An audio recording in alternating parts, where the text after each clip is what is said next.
Hey, beautiful people. Hopefully, you guys aren't over it for tonight. We are just about to get started and get lit tonight. It's going to be a fun night. Hopefully, we can stick to the 90 minutes discussion time that we've kind of allocated for everything and just sort of dive into it all. I am going to get the festivity started. Staring at herself in the mirror on the restroom door. Voices in her head that mirror what she's heard before.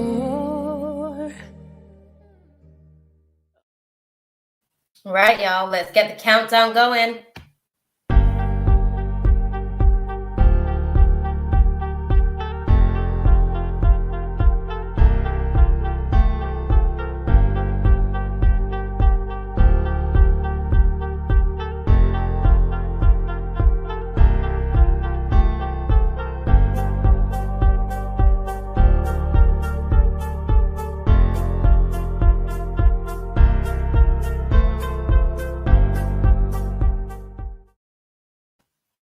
All right, y'all, let's get the show on the road. I already see that y'all was like, oh, thanks, Mina. It's nice to be back. I almost didn't make it in the space today. I know they say no rest for the wicked, but I'm telling you, the good. We on assignment in this season too, okay? The rest may not be wicked. The wicked may not be resting. Sorry, but the good are out here fighting that good fight as well. It's been a little bit of a challenge, but we are going to get this show on the road. I don't know who is up in the chat. If you're in the building, say hey. Say hey to the congregation. And I felt like I didn't want to miss church. Do you know what I mean? I'd rather show up late to church than miss church, okay? There was all sorts trying to sort of deter the space tonight, but we had to get it going. Nina, you on the list first tonight, girl. That's what's up. We love that. Okay. That's what's up. We love that. Right. I don't know where your question is, Mina. Let me have a look through the chat. Okay.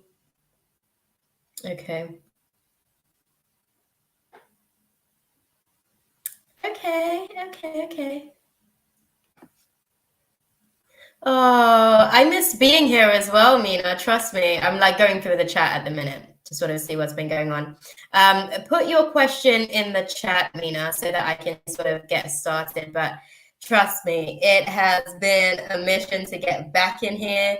All forces trying to deter your girl. Okay? Even today, I just had to sprinkle some prayer on that and leave it to cook for a little bit. But now we're back in the building. So we're good. Hey, y'all. Hey. Yes, you can be added to the list, Tay. I think as well, we have someone else who asked to be added to the list. Where's that? There was a request to be added to the list as well. Archangel Samuel, can I get some assistance? Where was it? Point me in the right direction, please. Thank you. Oh, the prettiest girl. The prettiest girl. Okay, Mama. I see you. You can be added to the list. I don't know if Kayla's in the chat, but she'll be able to. Oh, thank you, the prettiest girl. Thanks for the like and the sub. No, I can't see your question, Mina. I'm like, oh no, I can. I see feelings or thoughts of Ashan. Ooh. Okay, let's go and dive into it. Let's see what's going on with the congregation. So Mina wants to know, guys, what's the current feelings? We'll start with the feelings first and unpack the thoughts afterwards, because the feelings can sometimes be conflicting with the thoughts, because the mind has a way to sort of like limit things, and feelings has a way to be able to expand itself. So we'll start there. Okay. Okay. Cool. So yeah, we want to sort of get a little bit of dang, the list done grew already, Kayla. Dang. Listen, I'm gonna have to close out the list at a decent time tonight, y'all. Okay. I'm gonna need me some sleep. Snap. So for Mina wants to know Ashan's feelings so that we can get a okay. Okay, so with the situation, his feelings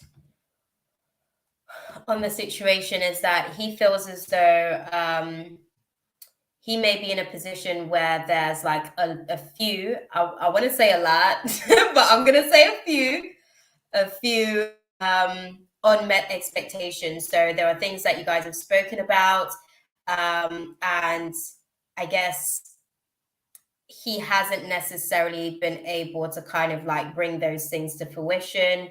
You guys haven't necessarily had the right levels of communication going. There's some frustration. And I don't know if you guys are in communication at the minute. It feels like there's a little bit of a hold back. I don't know if you're holding back or he's the one that's kind of like holding back. But I guess because of these factors where it feels like there's been some undelivered promises, there's a little bit of a holdback. So that's his feelings on the situation. How does he like? What does he think? Yeah. Okay. Makes sense. What does he actually sort of think? Okay. Cool. Right. Let's unpack this. Okay. Right. Looking at the situation, he thinks he's contemplating the breakdown in communication and what actually transpired.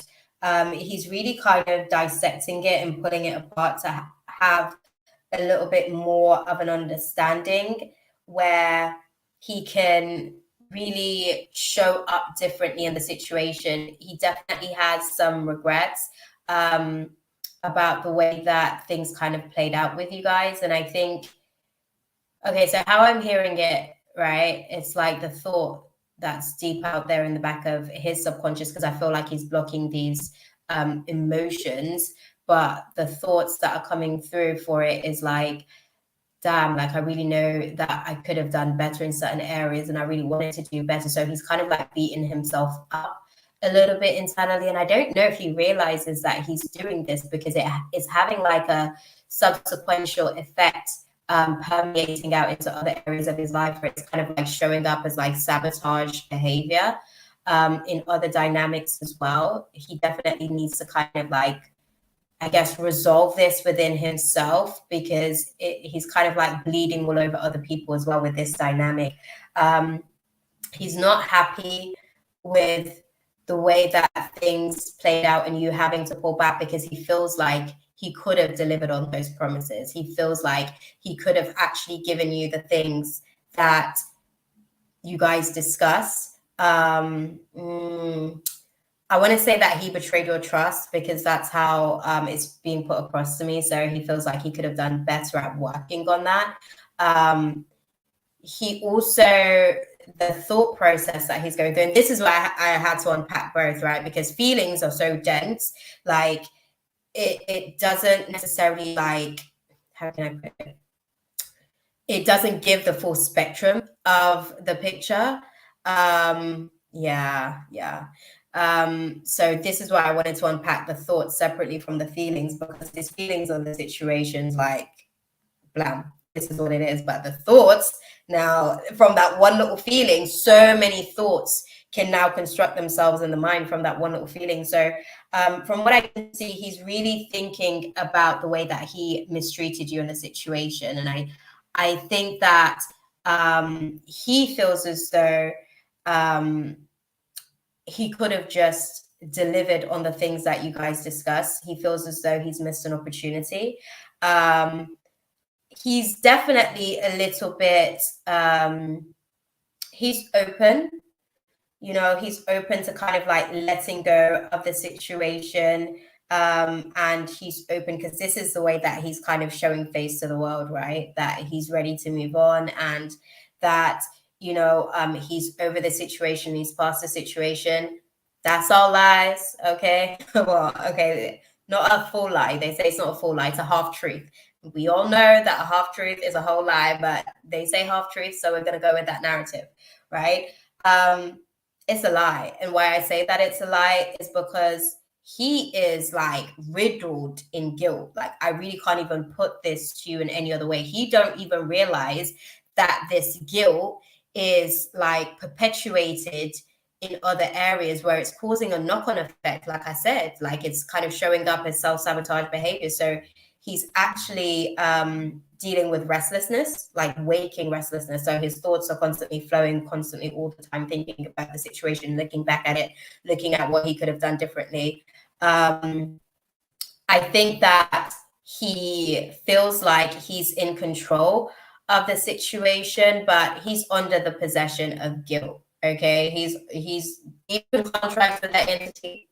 Okay, and with that dynamic, he's really trying to think about how he can actually do things differently and be better. I think he feels as though he missed an opportunity with you. So I don't know that he's contemplating a path with you per se, because he feels like that door's closed. Are you open? That would be my question to you. Like, what are your hopes for this situation? Like, are you open? How are you feeling about it? Because he feels as though for now, the situation is completely ended, and it ended with him at a loss, basically, as far as like the investment of time, somewhat effort, because he did put effort in. He just couldn't work on his tendency to be manipulative in situations, and because of that, obviously, you had to choose you. And I hear that, man. I hear that. It's an online connection. He confessed his feelings for me and later revealed he was already in a relationship with someone else. Okay, you already gave me the dynamics of the situation. Yeah, I think he's regretting the way that he kind of dealt with the situation. He's still pondering on it. He knows that you want him to communicate. Okay, have you open lines of communication? Because with the dynamics, let's see if he's still like, what's his relationship dynamic like? Not with Mina, but the initial connection that he had before that. What's that dynamic? Okay.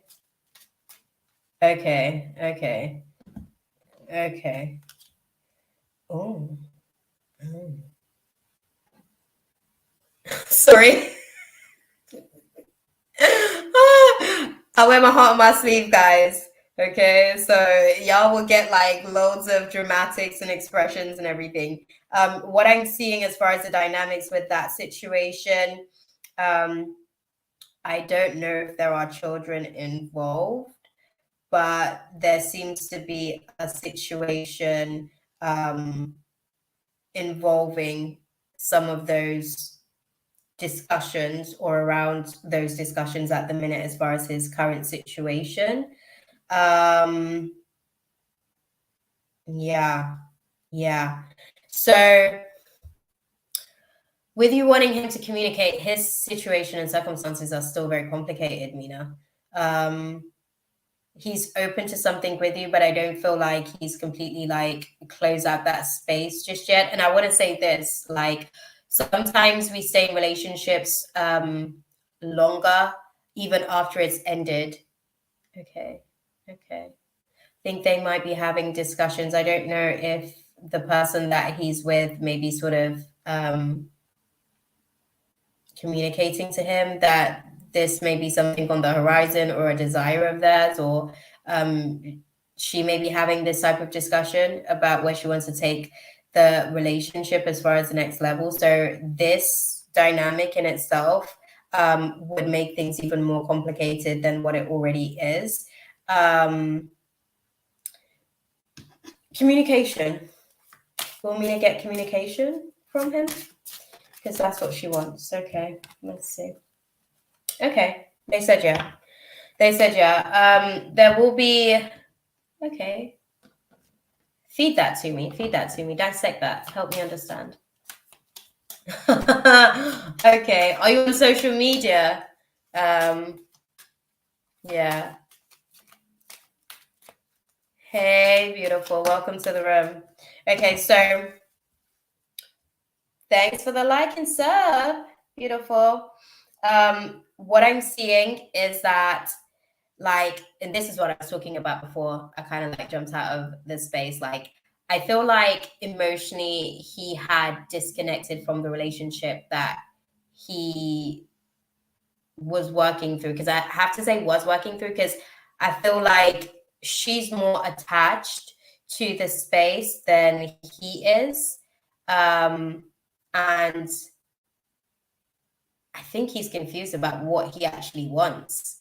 I think he feels like forced into a corner with that situation because she's quite persuasive and forceful, is what they're saying. But also, in the same breath, like he has a tendency to be a little bit of a people pleaser. And hey, y'all, my mom's in the chat. I don't know why she's like bossing up herself all up in our space tonight. Love Island must be over. But yeah, it's Lorraine, that's my mama. But yes, you can be added to the list. Beautiful. Thank you for stopping into the space. But yeah, he's already sort of like checking you out on social media. He does so very discreetly. These are some of the things that kind of like every so often, it's not like a regular occurrence, but every so often when he gets like that itch, when the guilt starts to, I guess, flare up, and that's how I have to put it, when the guilt starts to flare up, he kind of tunes back into the space to have a little look and see what's going on in your life and where you're at, and kind of like, I don't know, I guess it soothes his guilt a little bit just to be able to kind of like see you and stuff. I think he feels like he's in, I don't want to say the wrong relationship, but he feels like he's in a place where he's not necessarily comfortable. And I have to say comfortable because he's like wearing a bit of a mask. There's another part of his personality or another aspect of himself that I guess he was engaging with you, and he felt comfortable to be able to let that side of himself out the bag with you. But that part isn't, it's regressing. It's kind of internalized all over again because I guess you were an agent or a component to be able to bring that forward. But yeah, he is going to be in touch, I want to say, because at the minute he's already stalking, he's already Insta stalking. But I'm trying to sort of like gain an understanding of timing wise when he'll be able to be in touch. We'll have to unpack that another time because I feel like I've spent quite a bit of time on your reading, but I hope that that was useful for you. I hope that that gave you the insight that you were asking for. We dissected what he feels versus what he's thinking. So I hope that that was useful for you. Hopefully, you know, we can, if anything comes to me as far as like a timeline and stuff, then, you know, tune in next week. We'll see. We'll see if there's anything that sort of like comes through for that. Okay. Awesome stuff. Yeah. Yeah. He's checking you out. He's definitely checking you out. Safe to say that at the very least. It's just a case of he feels as though you don't want to have anything to do with him, so he's a little bit cautious. He's a little bit insecure about the whole dynamics of the situation. But he's still curious. I mean, that ain't stopping his curiosity, that's for sure. Right. Smaragda, I think you did put your question in the chat. Oh, Vasilis. Vasilis. Okay. We'll start with the tarot. And then we will unpack it with some romance cards as well if we need to. All good, beautiful. All good, all good. Thank you. God bless you too, my love. Thank you for stopping into the space and blessing us with your presence. Let's go back to your question. Smaragda. Right. Okay, so let me sort this out right here.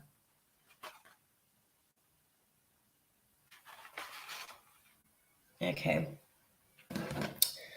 We want to know how does Vasilis feel about Smaragda? Oh, there's okay. Oh. Okay.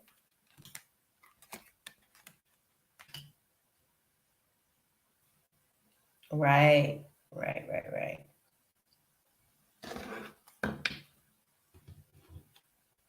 What's the communication dynamic between you guys as well, Smaragda? I want to get an understanding of this because they're showing me some hermit mode, so I want to understand where the dynamics are in terms of communication. Is it coming out of hermit mode? Where you guys are right now. As far as his feelings, type that in the chat. Let me know if you guys are sort of like in communication and contact at the minute. As far as his feelings, there's a lot of blocked emotions when it comes to you. I feel like, yeah. There you go. Yeah, there's a lot of blocked emotions. He's very good, I guess, at holding back when it comes to the situation. I feel like he feels as well that there's a lack of closure with the situation. He feels like things just kind of ended abruptly. And I don't know. I think low key, he feels like things could have been resolved if there was more of a healthier dialogue as far as the communication between you guys. I feel like on his part, he's kind of at a place where it's almost like he's feeling quite passionate about the situation, and he has a tendency to just impulsively like block himself off, just like completely. Ooh, okay. Sorry, I'm looking at the star signs. Okay, that makes sense. So it will be challenging with those two dynamics to be able to kind of with the communication factor being thrown in there, it would be challenging to be able to sort of like get the communication bang on point as well, because Scorpio speaks a different language to Aquarius. Aquarians have a tendency to intellectualize one's feelings, whereas Scorpio has a tendency to like, if they're not comfortable with processing, they have a tendency to like have their feelings just get, the hardwiring just gets crossed a lot of the times.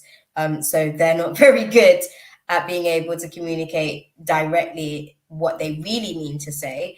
So I'm sure that you guys kind of like struggled with those types of dynamics quite a bit. Yeah. I think he is secretly hoping for communication. Communication to be able to kind of, I don't want to say close the chapter, but it still feels like there was a lack of closure. It feels like there's still unanswered questions. There's still a lot of restrictions, I guess, during the last communication or the last few times that you guys were speaking, where there wasn't, felt like questions were being asked, but they weren't necessarily being answered. The answers that were being given were very vague. They weren't direct. They weren't specific enough.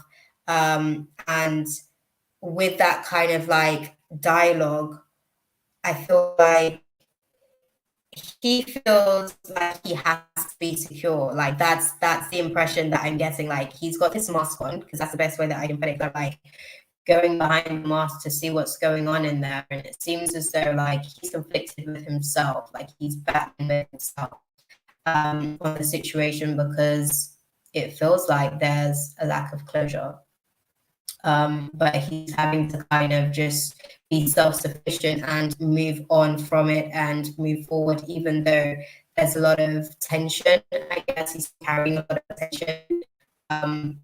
He's learning how to talk because he kind of like, again, just plays one face to the, I guess, the world, but internally he doesn't want to admit, I guess, that he still has his own anxieties about the situation and his own, how can I put it? His own sadness. I'm going to use the word sadness because that's at the core of this. Like, that's really what it is. Yeah, he's sad about how everything ended, but I think he's just kind of like now aware that he's just going to have to accept that this is what the situation is. So yeah, that's how he feels. He's in acceptance mode. It's not easy, but he's putting on a good front. I don't know how long the front's going to last for because it is definitely being tested at the minute. It's almost like the universe is forcing him to be like honest about what he really feels. I don't think my mama's on the list, Kayla.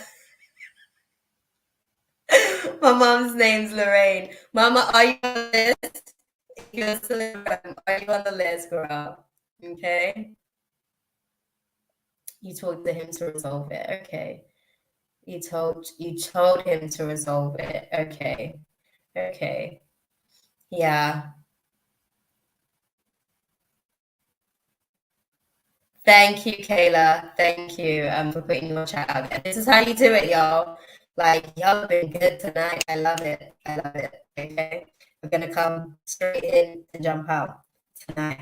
Yeah, I think with the situation, he still has like a lot of regrets. He's hoping. I think he sorted out whatever it is that he told him to sort out. He ain't sorted that out yet. Okay.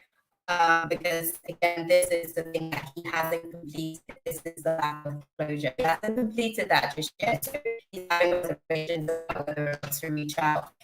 Seeing updates. No updates about the countries that he wants to like see and hear of the situation. So at the minute, he's just kind of like figuring out, okay, how do I navigate this space? Because I haven't necessarily, I want to say, I'm going to use nice words, but I really want to say that I haven't necessarily got the balls just yet to do some of these things. But I'm going to say that I haven't activated the spirit of courage just yet. So he's still working on that because it feels like, is there a conversation that he's supposed to be having? Yeah, he's kind of like going through an inner rebirth at the minute. He's going through an inner rebirth at the minute, and you're forcing this inner rebirth, interestingly enough, which I guess he's not happy with the challenge, but he also is fearful. He's fearful of losing you for good because he's playing with this market at the minute, but it's been so long that he can sort of like carry it on, if you will. So yeah. People are literally like, you know, they have like this one face or image. I heard that was useful for you, by the way, and I'm like moving on to the next thing. People have it like giving one face and then internally they go through all of these different things. So he's going through like his own internal fears based on all the projections that he feels like he's going to have. God is setting him up for breakthrough. But he's having to go down to earn this like breakthrough. He's like break all the way down to earn this breakthrough. He's struggling with that, but he's gonna get there. I guess he's gonna get there. He hasn't got any updates for you in terms of whatever it is that he needs to resolve. So he's kind of like trying his best to keep a little bit of distance until he's able to kind of like get that stuff because I feel like he knows that you mean business, but at the same time, he's trying to figure out how to balance and juggle everything. Okay. I hope that that was useful for you, my love. Kayla, we're going to go on to reading next. I'm just going to cleanse the cards up, guys. I've got a candle lit incense going up here. Oh, good now. Well, good now, Kayla. Listen, y'all, can we get some attention in the building, please? Because if I have to deliver these messages, like the best y'all can do is make sure that we have the connection strong. Thank you. Thank you. Whoever needs to work on it, please and thank you. We'll get into something into this space. Update on he's just like growing into his spirit of courage. Let's go into Kayla's reading. So Kayla and V. Okay, so no. All right, let's clarify this, guys. All right, let me pull back. Kayla wants to know, right? Did L tell V about the relationship? Give us some clarity on this, guys. Okay. Okay, he's waiting. Okay. L's waiting. L's waiting.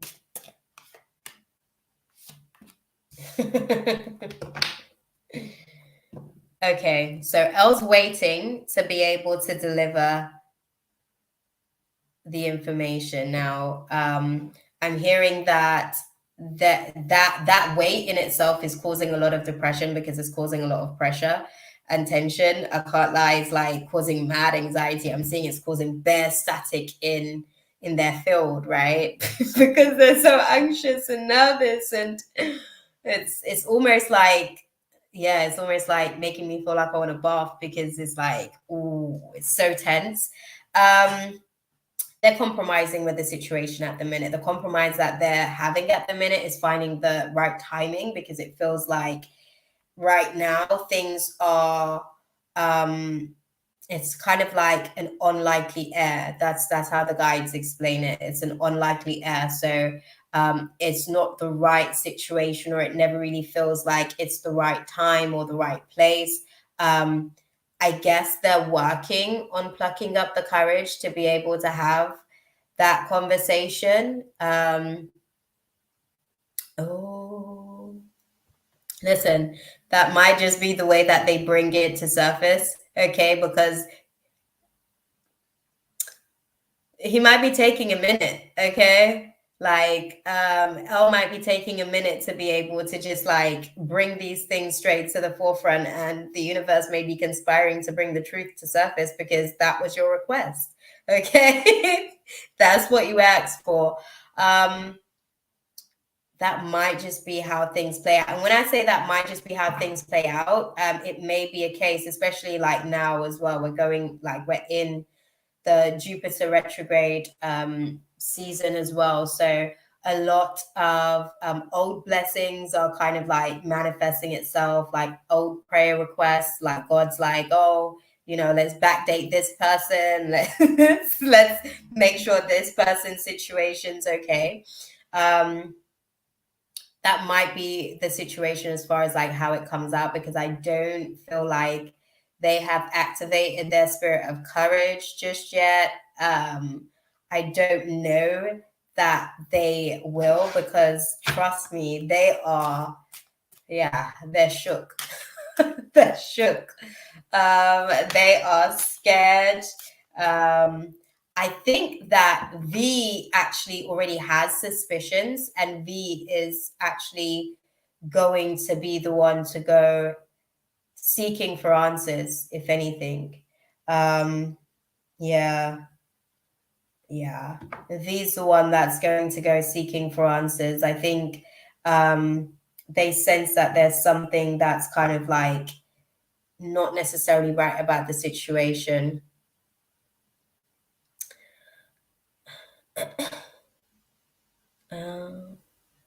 Listen, with the dynamics of the situation, and I'm saying this like respectfully, right? Because we have like this is like scripts. These scripts that we have here on Earth have been playing out since like biblical times before then, okay? Third party situations, right? Because men are planters and like women are fertile soil. So they go plant. They go plant seeds everywhere. And that's been happening like since forever. But to come to your point there, Kayla, like you have no loyalties to this person. And I'm not saying that to be like dismissive of their feelings. I'm saying this to be able to relieve you of any projected guilt or shame that may come up in these types of dynamics and situations. Everybody in this fold is learning something. Whatever they're supposed to learn, that's their business, that's their job, that's their class. That has nothing to do with you. Y'all just so happen to be in the same little mixing pot to be able to learn those lessons because each of you guys were a vibrational match to reflect each other on different levels, right?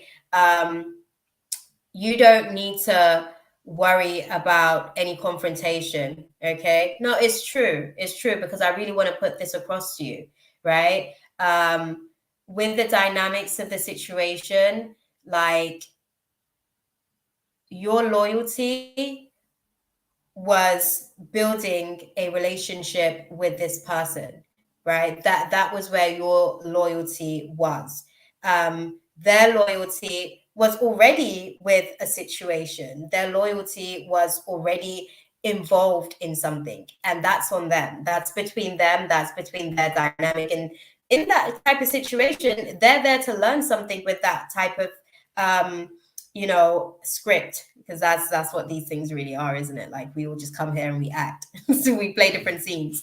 And like you being in that dynamic, I'm sure brought you a lot of clarity on your do's and don'ts in a lot of different situations. And also it brought you like a lot of breakthrough moments from the spirit of confusion about what you will and won't accept, what your deal breakers are in situations. For them, they're also going through that because Elle was moving and seeking something else outside of V, and they need to identify what that thing is that they were seeking and whether or not V can actually provide that. And V then has to also go within themselves to be able to identify, do I have the capacity to be able to deliver this? Or am I better off kind of like leaving this situation to somebody who isn't going to have to learn how to expand themselves, who naturally already has these qualities, to be able to, meet this person for where they're at right now. Also, if I don't have it right now, is Elle willing to be able to be patient with me as I grow into it? Like these are the dynamics that they needed to be having as far as their class. Your class, I can tell that you learned a lot of things in the dynamic. Let go of the shame, let go of the guilt. How can I put it? We're human, okay? These little dynamics and scripts, they play themselves out for a reason.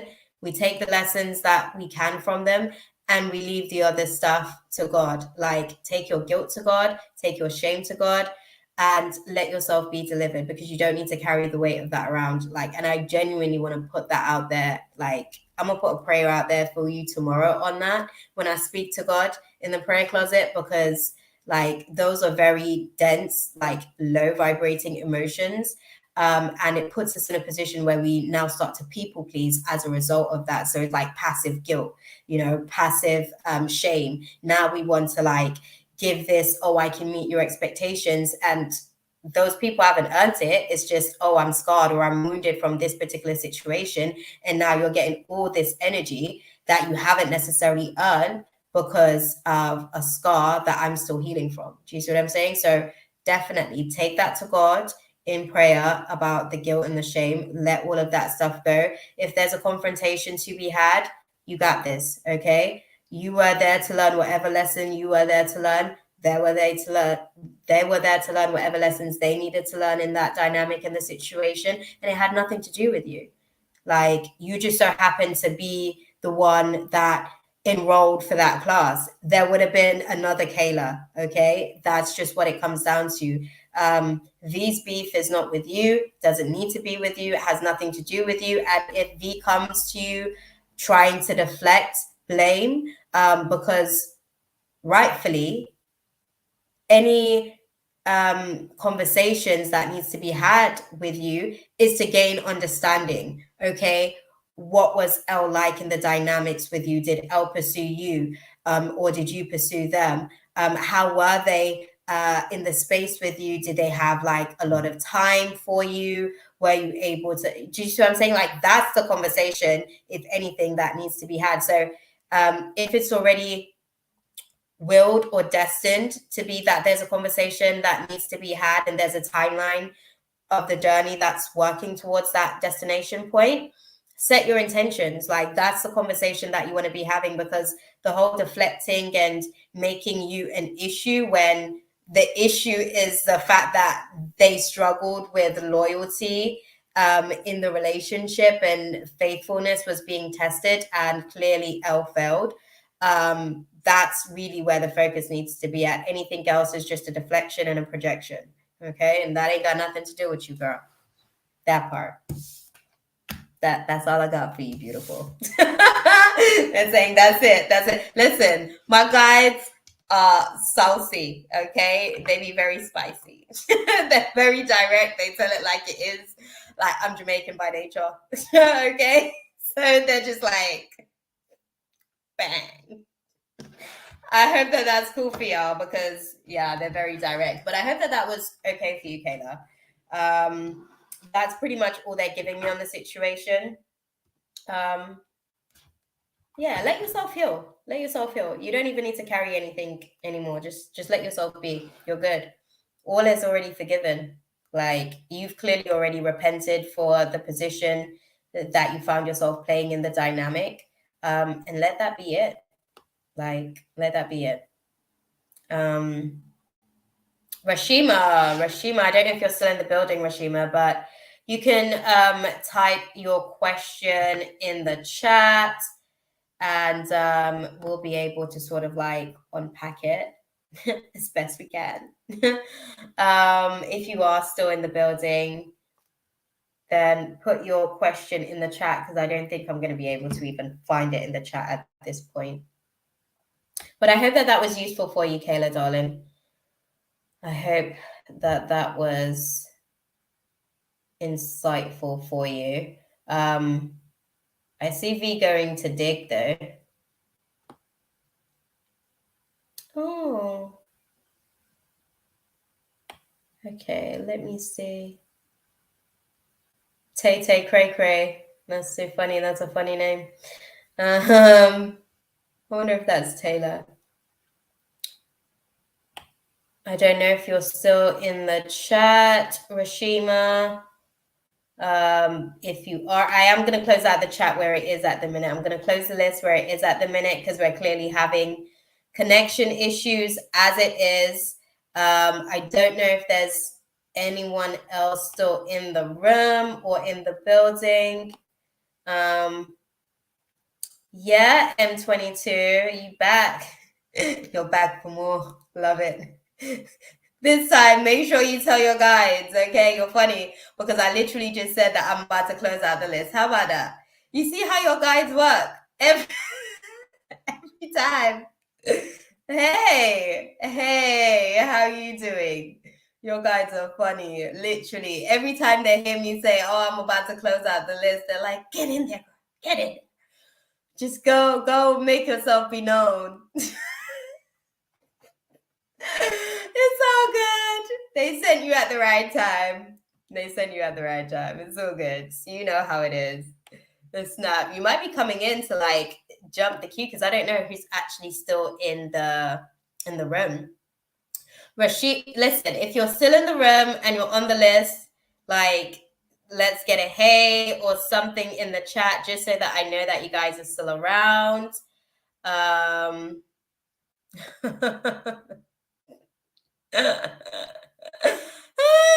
know why. They want to have a proper little chat. They're like, get in there, man. Get in there. I'm so happy too, because your guys are always very direct themselves as well. So it's always nice when they engage with my guides to be able to like deliver messages and stuff. Okay. Who is still here in the chat, guys? If you are, just type your question in.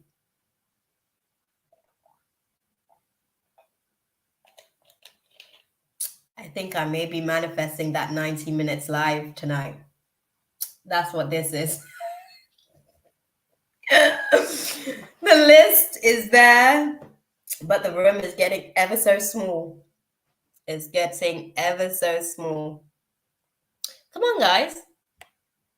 I don't know who's still here, but let yourselves be known, man. You can, Shika. You can. The details are actually in the description. I think I've got a banner for it as well. Let me see. There we go. There you go, love. Those are the details there. Let's go and have a look. Okay.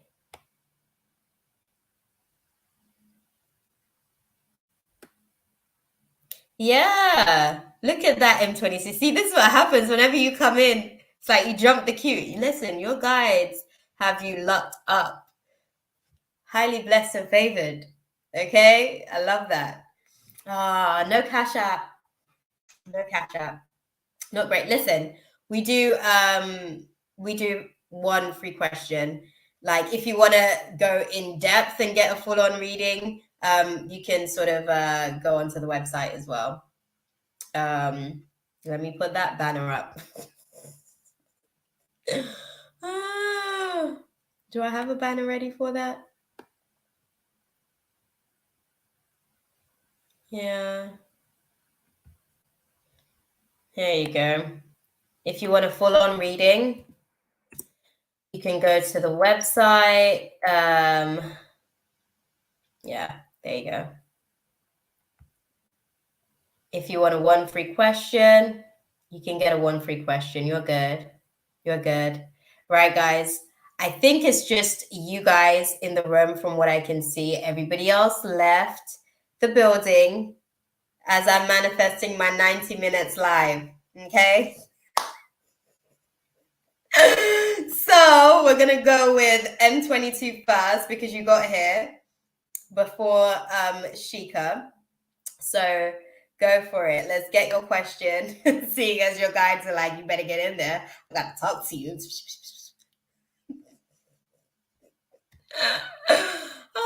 Do you ever engage and interact with your guides? Because I'm sure they must be so funny. Like, I engage with my guides all the time because they are so funny and they're always like making jokes and laughing at my expense. Like, life's funny. They don't forgot what it was like being human. But drop your question in the chat, M22, and then we'll take your question, Shika, and just unpack those two. And we might just call it a night after that if I'm lucky. Listen, obviously, if there's anyone that comes in and God puts it on my heart to be able to sort of read for them, I will. That's just how it goes, you know. But yeah.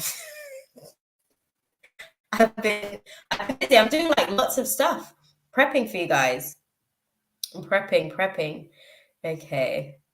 I was thinking I have a question. Awesome! Look at that. Look at God. Look at God just working. What's the question? How does the person I'm thinking of right now feel about me currently? Okay, let's prepare the card. Oh, they're sending me romance cards. Okay. Okay, thank y'all.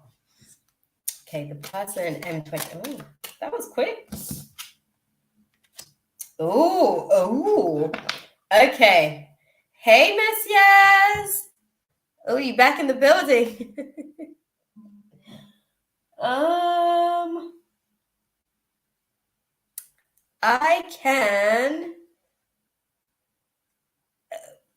I didn't know that you were still in the building, Miss Yaz. We are still sticking to the free list. But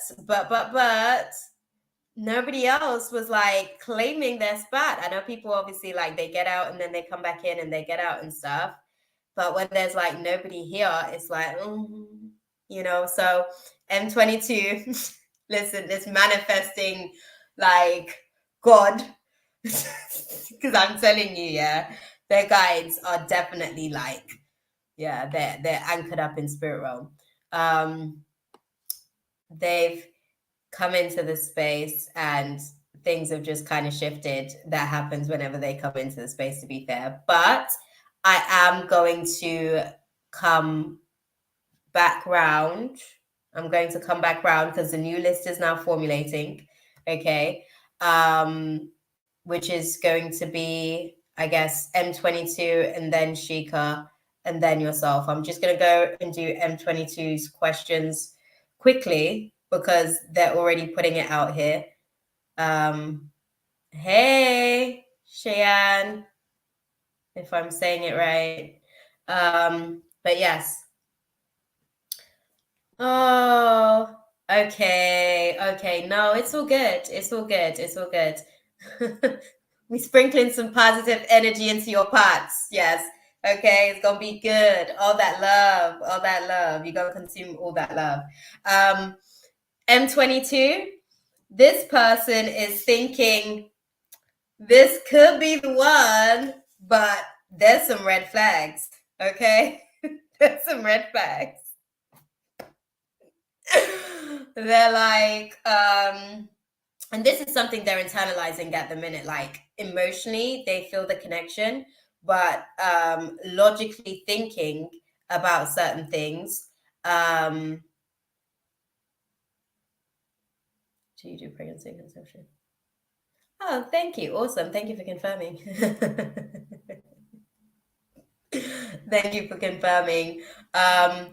Now, I do. It depends on what information the guys are able to provide me with that. But I do, to answer your question, Shane. The situation as far as the red flag stuff, M22, getting back to you. It's more so a case of you have a certain ability to be able to sense and pick up on things, and they still have contracts with a somewhat deceptive and manipulative spirit. That's the best way I can put it. That's the best way I can put it. So it's like when I say red flags, it's almost like a cautionary tale of, oh, I don't think I could get away with like this part of myself. So in order to kind of like be in a dynamic with you, they would actually have to work on certain parts of themselves to be able to sustain something with you, right? And I think they're at a place where they're not necessarily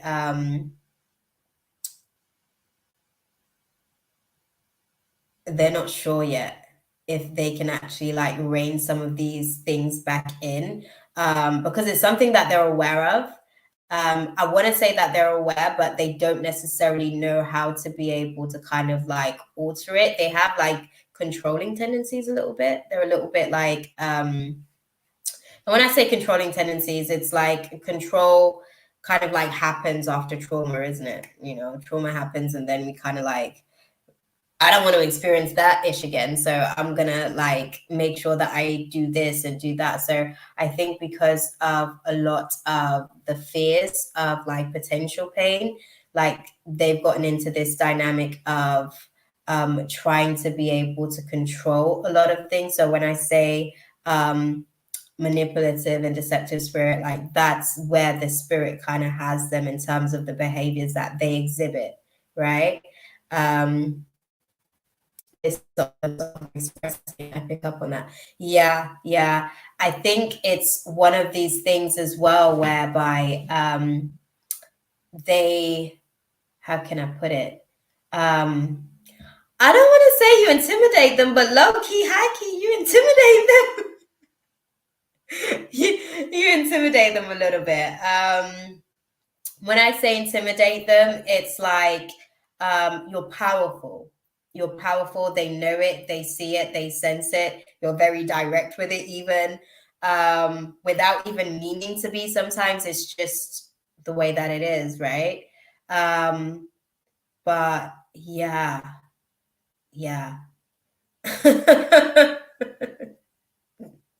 It is a compliment. It is. It's one of those situations whereby I feel like they feel like if they missed out on you, it would be a lost opportunity, but also at the same time, they don't necessarily feel like they're at the same level when it comes to certain things. And that does put a little bit of an insecurity in the space between you guys. So that's just something to kind of like keep in mind with the dynamic. You're very strong, you're very direct. So, and you've got a lot of support in the spirit realm as well. So I feel like, yeah, they feel like you could be the one. They do, they do, they do, they do. It's just that they're still trying to figure out how they could be your one. Because I feel like they struggle with their own insecurities and they don't necessarily feel like they measure up in ways. But they want to. They want to. I think they have you in this space of guessing whether or not they like you because you like them. Sorry. They like you. They have you in the space of guessing. Sorry, I had to I had to compute my thoughts there. They have you in the space guessing if they like you because that's the space that they're in. They're dealing with their own insecurities and they're unfortunately projecting that indirectly. I wouldn't say without meaning to, because they actually want to make it clear that they do like you because they have a fear of losing you. Hey, beautiful. But yeah. They digging the kid. They digging the kid. You good. You good. It's cute. It's cute. I hope that was useful for you. Paying attention to the red flags, whatever that means. I think that there's a little bit of like confusion and indecision sort of taking place at the minute.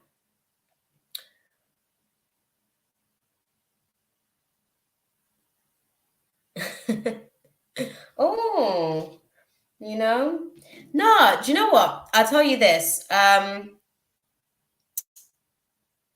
Yes, because there are things that you guys are both still growing in. Now, is it a stay forever? Questionable. If the work doesn't get done, the forever aspect of it becomes less probable. There's delays in you sort of leaving. Okay. I don't know where the free list is at, if I'm honest, beautiful heiress goddess. Kayla, I don't know if Kayla's still in the chat. I don't know if she didn't left behind dry after her reading to just kind of like really sit and process everything that was said. But you can be added to the list once I figure out what the list is. Like, can I get like a raised hand or something or a hi or something in the chat for anybody that's still in the room so that we can like reorganize the chat? Or somebody, if y'all don't mind, if you got free hands and some free time, help out and like generate a new list. At the minute, I'm going to be going on to Sheikah and then Miss Yaz and yeah.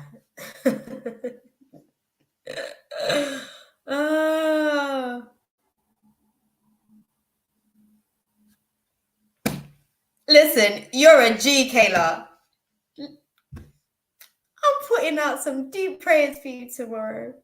Listen, God's gonna get all this love in my heart for you tomorrow. Seriously. Yeah, said she's just got home and she's gonna get back on job. I love that. Thank you so much. See what I'm talking about? They talk about no rest for the wicked, but I'm telling you, like the good is out here as well. Out here as well. We're like trying to help out each other, man. It's hardcore. I do live in the UK. I'm in Essex. I'm in Essex. Oh, Tay, cray. Don't get cray on us. But the list then got a little bit discombobulated because nobody was in the building when like things got quiet. And then now there's a new list birthing. Let's see. Who is here? Oh, thank you, M22. You're so lovely. I appreciate that. Cheyenne is still here. I don't know if Sheikah's still in the building. But we're gonna get through it, guys. Don't worry, we're gonna get through it. We're gonna get through it. Kayla's back on the job, so we're gonna like get this stuff back in order again. It's a little bit like at the minute, but don't worry, don't worry. God's got us, okay? God's put Kayla on assignment, so we're gonna get back like right. No. I've got a little bit of an American twang too. Saw the Ratchet TV. And I'm a little bit ghetto. I just have to keep it true. I am. The last person that I did was M22, right? So I did M22 because nobody else was actually in the room. Nobody. Everyone left. And M22, like, their guides have a tendency of doing that. They'll, like, bump them up on the list quickly. So whenever y'all see M22 come into the building, make sure y'all sit in y'all spaces, okay? Because their guides are like, yeah, they very much know like a window of opportunity, and they get M22 like in there quickly. They're like, quickly.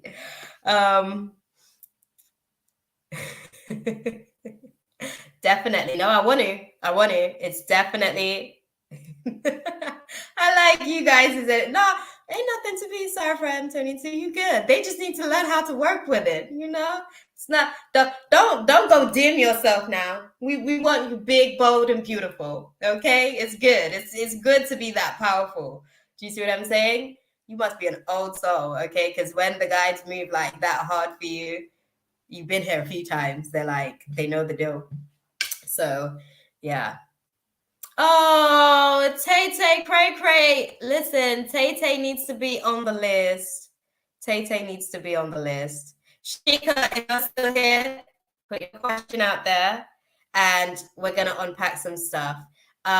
What we're going to do with the list, if we can move Tay to just after Cheyenne, before Beautiful Eris Goddess, just because she was actually here earlier. She missed when the first list basically got Control Alt Delete, because yeah, that's just how it is.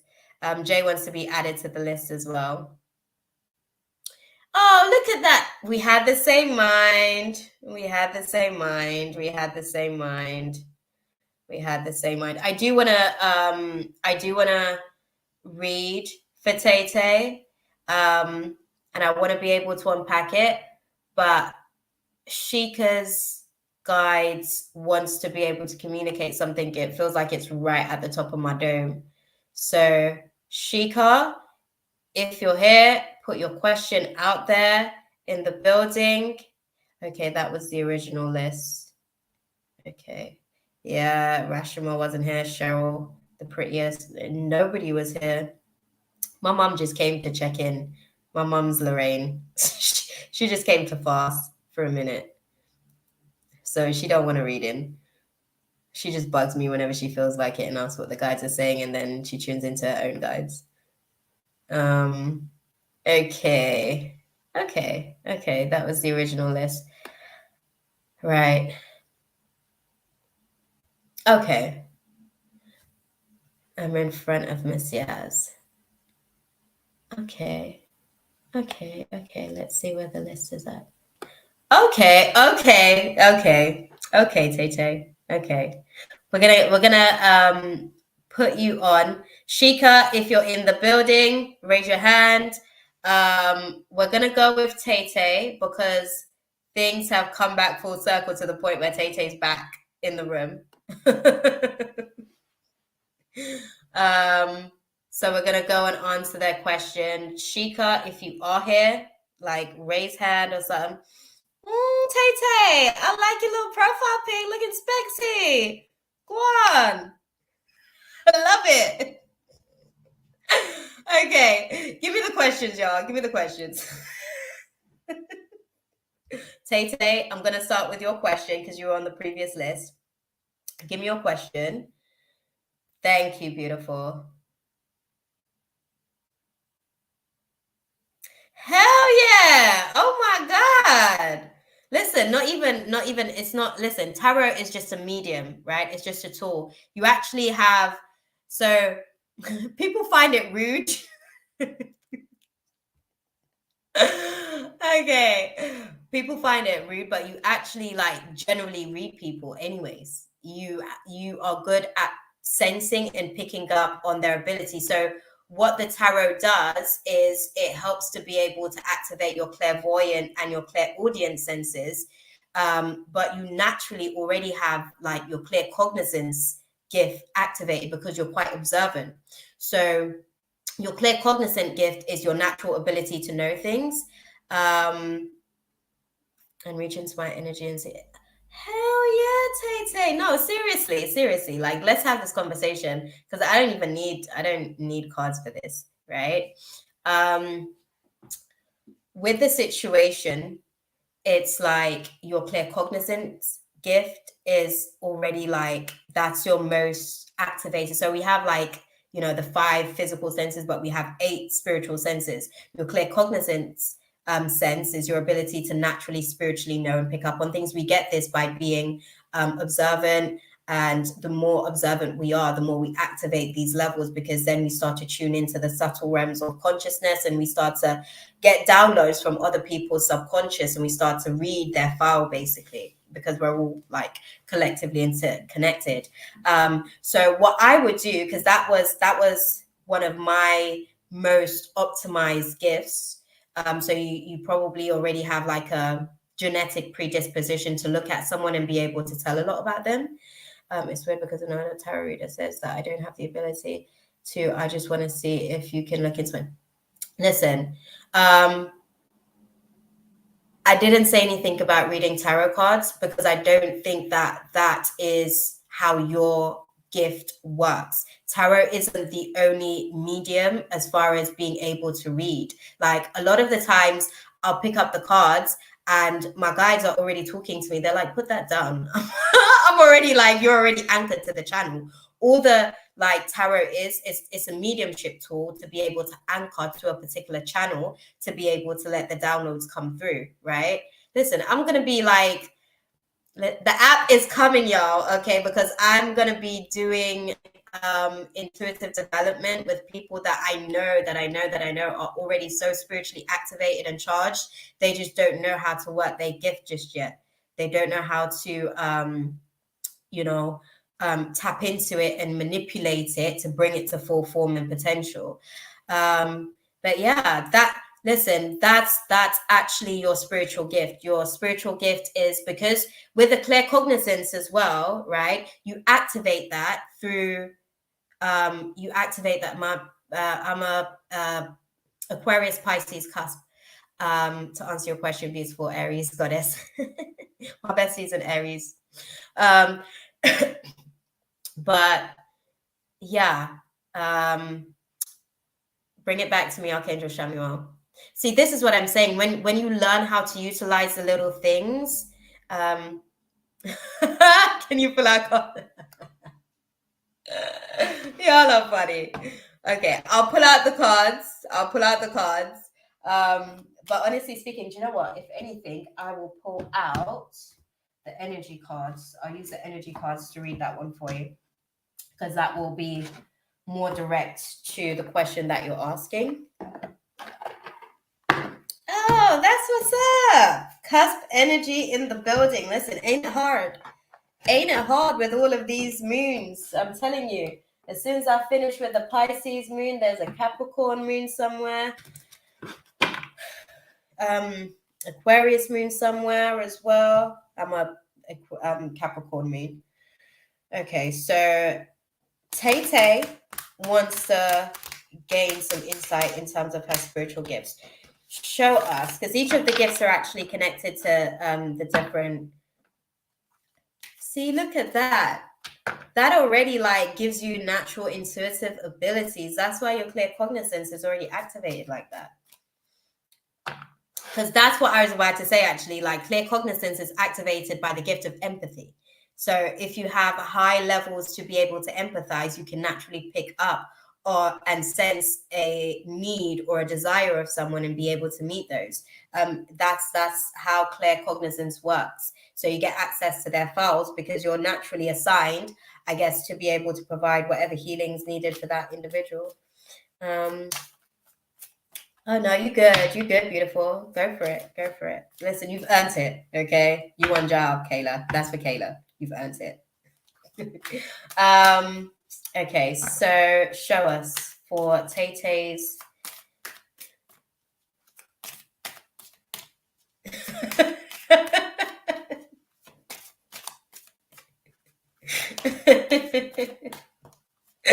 They can be. They come across very direct, very direct, very direct.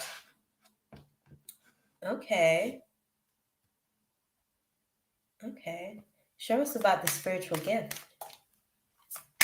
for Tay Tay. Oh, okay. Okay. Okay, so the main things that they're sort of pointing out for you with the spiritual gifts, Tay Tay, is solar plexus. So that has a lot to do with, like I said, the clear cognizance gift. And it also has a lot to do with your ability to be able to manifest.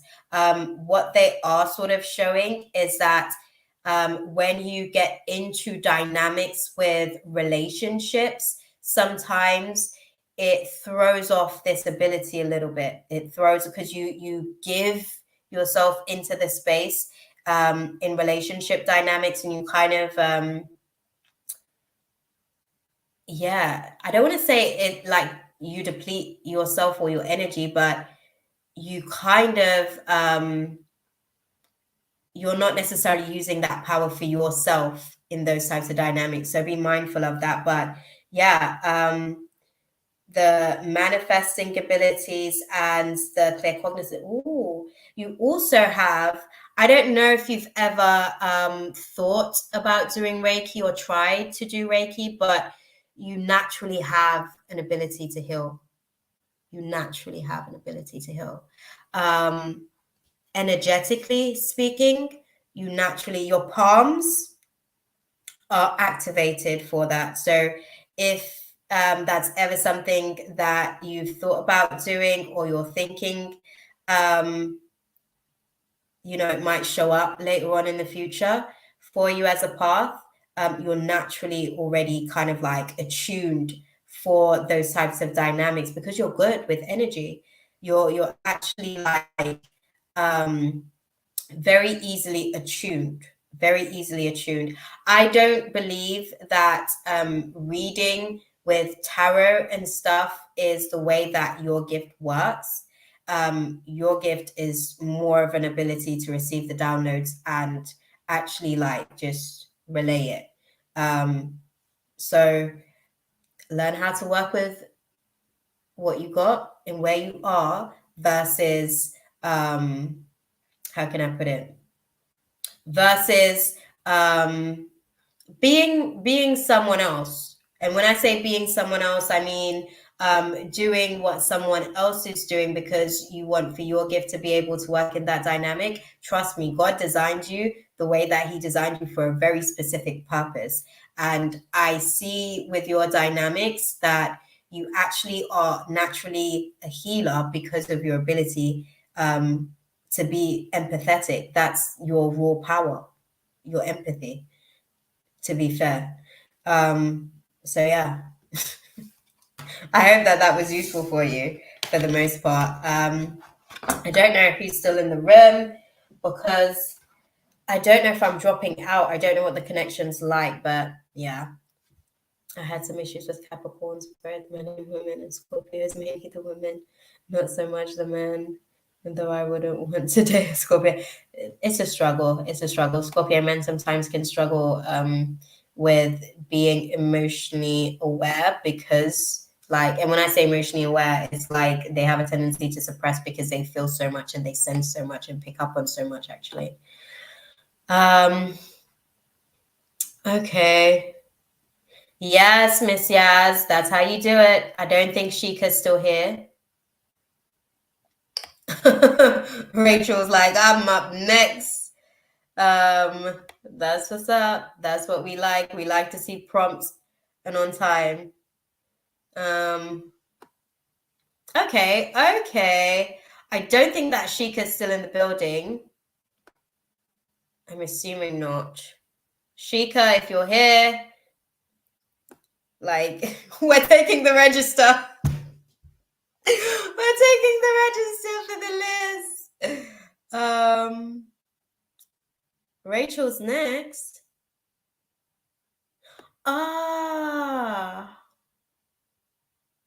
No, I'm actually going by this list.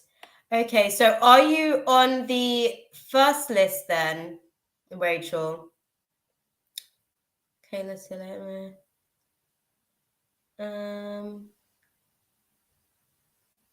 Oh, nice to know that you're still in the building. Okay.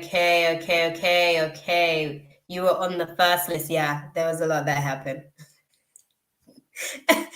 M22 and that big energy came in and just like whoosh, started a new wave. Okay. We had to just adapt to the new tide. Powerful, that one. Right. So let's see. Oh, yeah. I don't think Sheikah's in the building.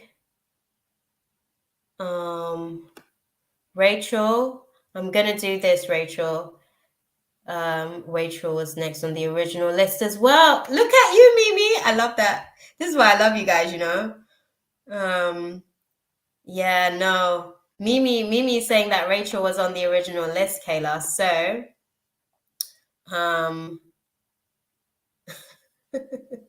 no, they're just as manipulative as each other. To answer your question, beautiful Aries. Straight.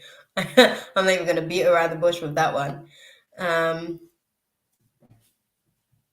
Oh, can I reach into other people's energy through tarot? I know you just went over this with someone else, but I would really like to see who. I would really like to see what the cards have to say about that. No, you're good. You're good. There is clearly two Rachels here. Rachel wasn't on that list unless she changed her name. There is two Rachels. Okay. I see. We've got Rachel Rivera and Rachel Queen. Okay.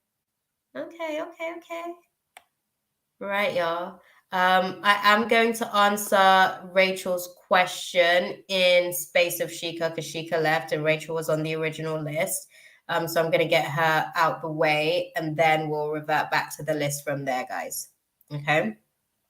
So we're going to pick it up. Yes, you can reach into people's energy through tarot. You have to be specific with the questions that you ask. Do you guys want, like, I'm actually looking to do a class on intuitive development, or a course I should say, or a group on intuitive development. So with the situation, right, I'm pulling the cards like you didn't ask, Rachel.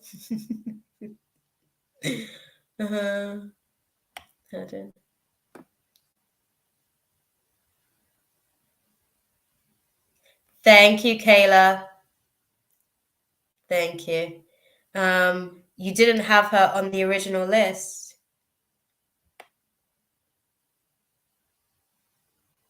Let's see. Sorry, I'm like going back through. I can't even find the original list. Oh no, but she wasn't actually on the original list.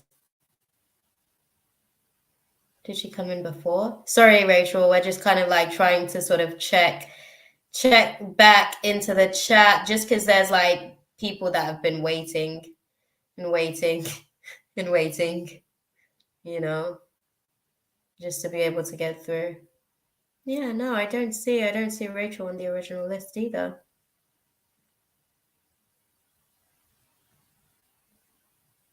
I don't see your name on the list.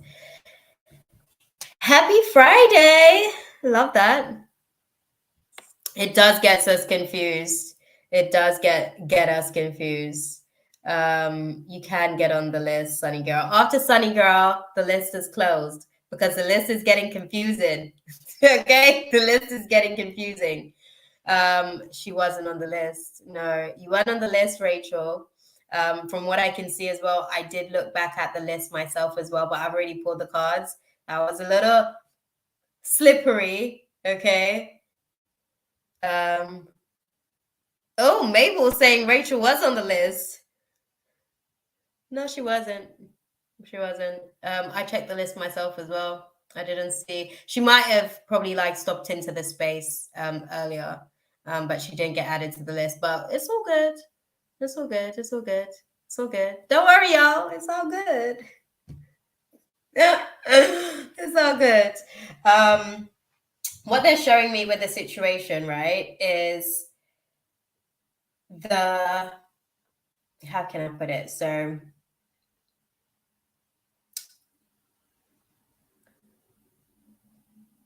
you struggle to be able to tune in with being able to access the information that tarot can bring because of your anxiety and your questioning as to whether or not are you doing it. I don't know when Mabel got here. Listen, y'all are cracking me up tonight. Thank you, Ryan. We are closing the list, okay? Oh, the prettiest. Oh, listen, the list is getting discombobulated. It's getting mad. My mind just literally went. The list is getting mad. Okay, Rachel Queen was on the new list. Yeah, that's right. Rachel Queen did get on the new list. Okay.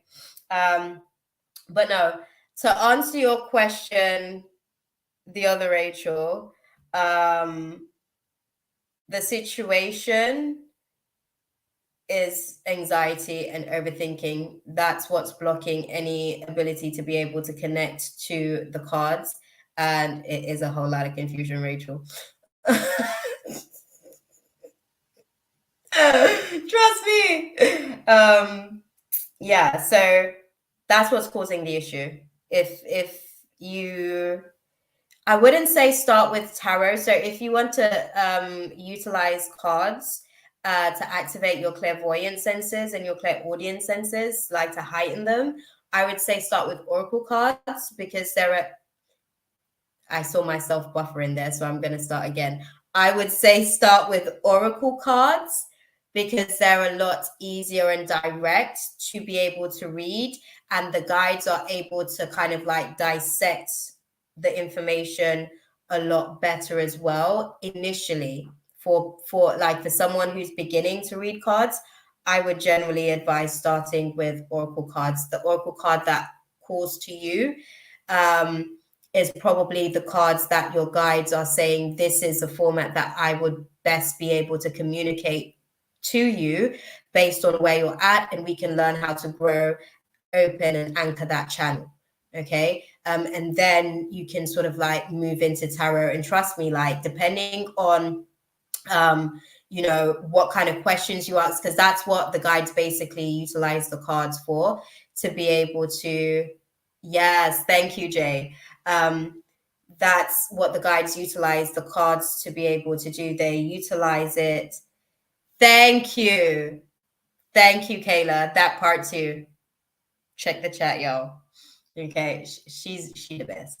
But yeah, the oracle cards gives them the opportunity to be able to like open the channel, get a connection to you, and then be able to sort of like give the downloads.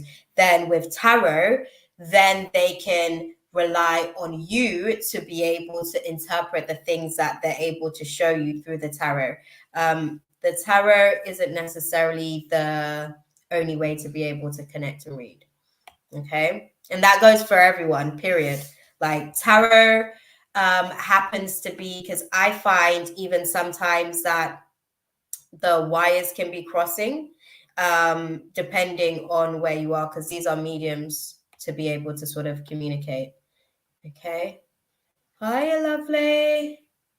Right, we're going to move on to the list again.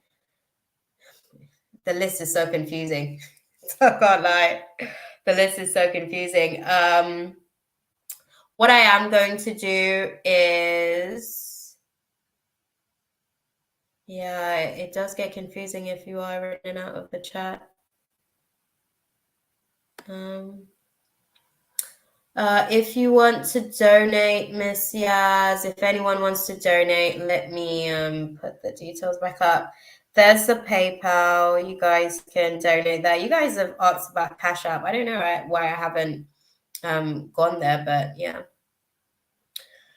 I think we're actually closing out the space, to be honest with you. Vlogs. We are, if you are going to ask a question and you want to be added to the list, you're going to have to stick around, okay? Because we've had so many issues already with the list.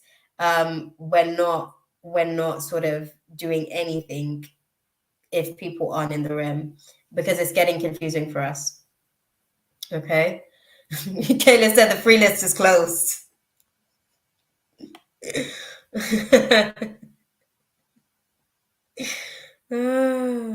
Okay.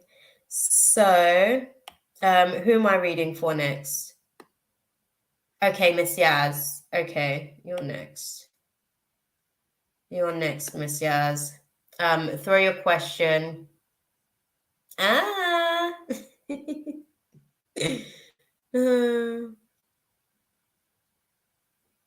Oh, Jay. No, Jay did ask to be on the list. Yes, you are on the list, Jay. You are on the list from what I can see. Miss Yaz,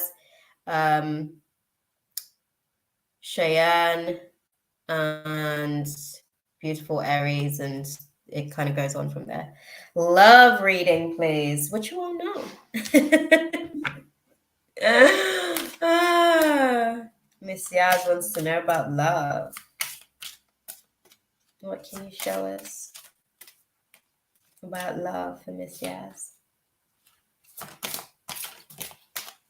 Okay. Elaborate. Okay.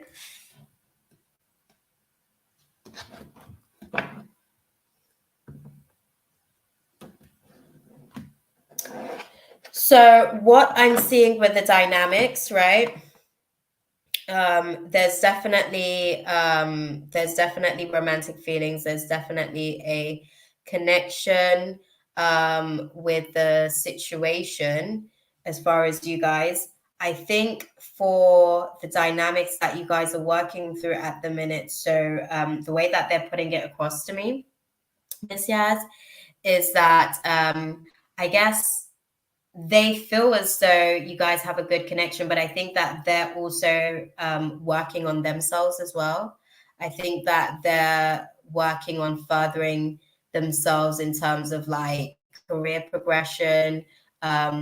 They want to be able to be seen in a certain light in terms of their family dynamics as well. And like some of those things, it's not that they're not into you, but some of those things kind of like take priority at the minute to be able to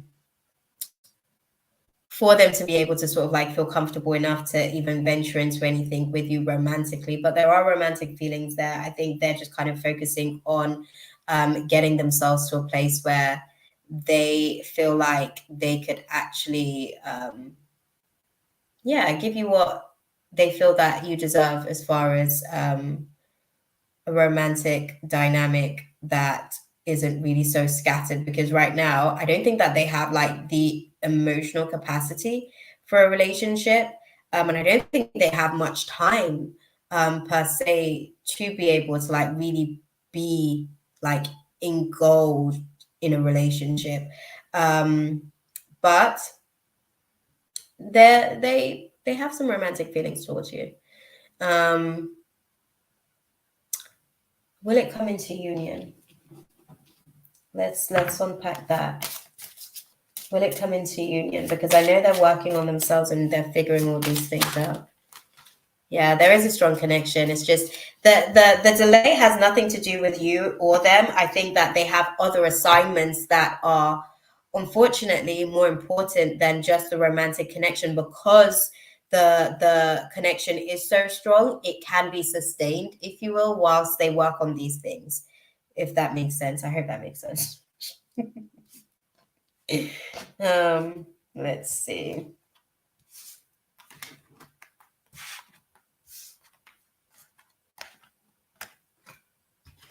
Sorry, I'm like getting the cards out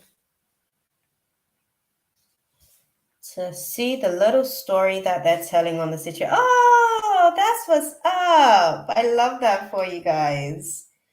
The answer is yes, you guys will come into union. Okay. You guys will come into union. It is going to take some time, though. I do want to make that very clear to you. There's some things that still has to be worked at. They're still going through their own, I guess, changes. As are you as well. As are you. You're going through your own changes. It seems as though you guys are going to be able to sort of like start to have some conversations about it.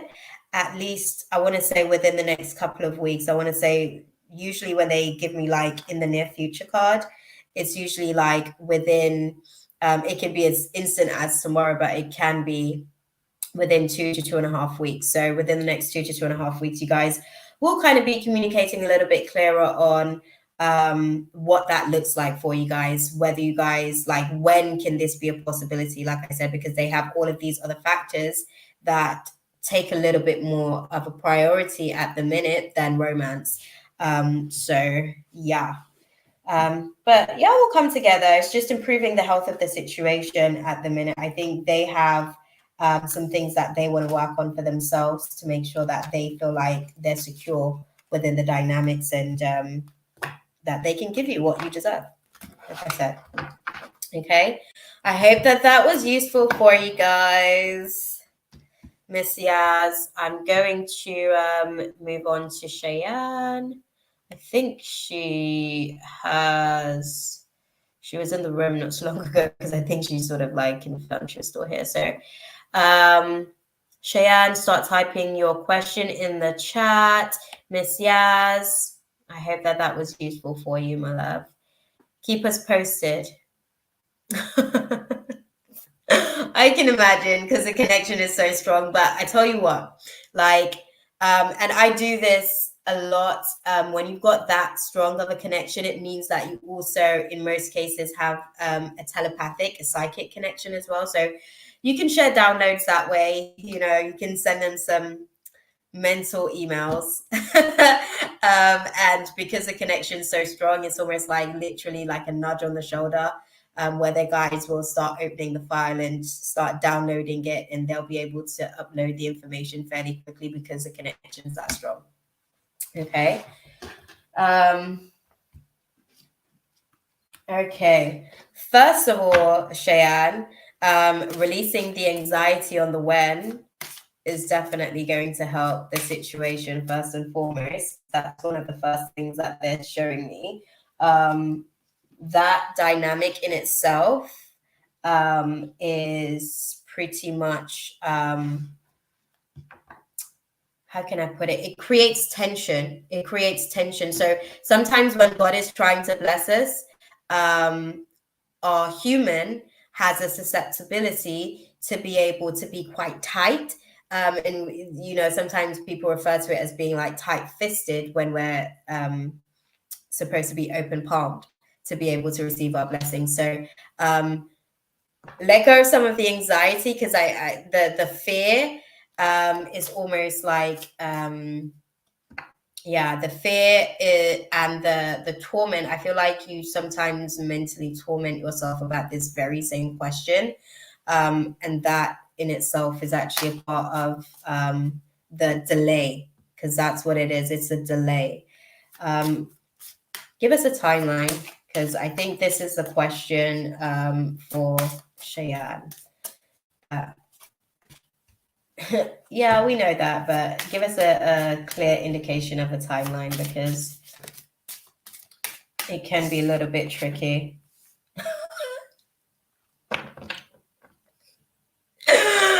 Cheyenne, I'm not gonna lie to you. They said no. They said no. They said no. They're not gonna give it. Come on, guys. Give me a timeline. Why are you guys being so stingy with the information? Share. Okay. Okay. I'm sorry, I'm being tickled. I'm being tickled, right? Okay, so what they're saying is that right now, and I want to say, like, you can count out literally at least the next 6 to 7 months. Like, clearly, you can count that space out. They're telling me, like, that space, you can count that out. Like, conception isn't happening anytime in that period, because there's other work that has to be done. There's other things that has to be reconsidered. And also the child that is assigned to come through you, they have certain assignments which require you to be at a certain vibration, genetically speaking, when they come through. Over the course of the next 6 to 7 months, you are going to be working at this fear on the timing of the situation, right? You're going to be working through the fear on the timing with the situation, because this is actually blocking a lot of other emotions that needs to come up around this particular subject of conception and fertility. This goes deeper. They're showing me this goes deeper. And over the course of the next 6 to 7 months, you're going to be working through a lot of those things. Now, in the 8th month, they're saying to me that there is an open window. Okay, in the 8th month, there's an open window where a lot of the stuff has been worked through, and I'm feeling it like literally, I just felt it like daggers that got like taken out of your back. So there's a lot of scars emotionally that would have healed in the process of the next 6 to 7 months. Okay, so they weren't going to give me like a direct answer with the cards per se, to say like a timeline, but they're saying that there's an opening in about 8 months' time. In the next 6 to 7 months, you're going to be doing a lot of emotional work and a lot of mental reprogramming, because the child assigned to your vessel requires it. They require your patience. They require your belief. They require your trust. Thank you, Miss Yaz. I appreciate you. They require you to be able to not be indecisive about certain aspects of the situation. Okay. You have to trust that. You have to trust that. Oh, yeah. Look, and this is why I was saying that it goes deeper, right? This is why I was saying that it goes deeper, because the second child that's coming in, they don't cook in that kind of environment. Like the second child, when they get here, not only are they, oh, sorry, I'm getting emotional. Like I'm feeling like this goes deep for you, Cheyenne. And I can tell that it goes deep for you, because it seems like, how can I put it? It seems like rejection runs through the blood flow of your lineage. What do I mean by that?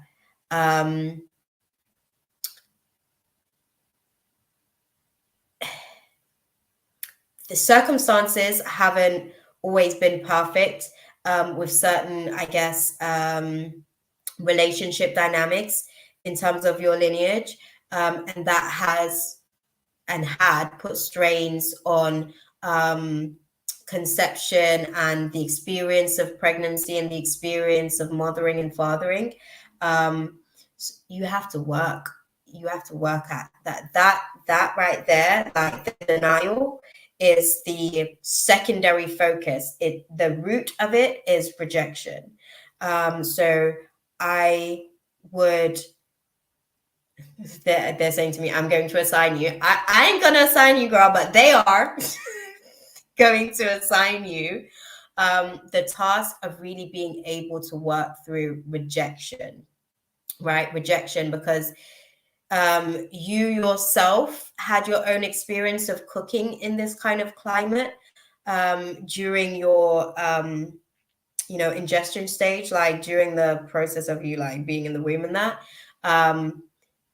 There were some feelings circumstantially because of what the circumstances were and questioning as to you coming here. So because you had that environment that you cooked in, you now have a susceptibility to pass on that same genetic disposition, because that's what happens if we cook in it, we become it. Like it becomes a blueprint of our genetic coding. So because that was your experience coming in, the other child is like that's not their experience, that's not for them. Like they don't have contracts with this force, entity, or spirit of rejection. Like their experience is completely different. They are manifested consciously as opposed to a subconscious experience where it now becomes a fear of the unknown. So yeah, just keep that in mind. You're still doing some work during the next 6 to 7 months. It will be my first round with my third. I had her on the hospital toilet and even 5 minutes of walking in. Yeah.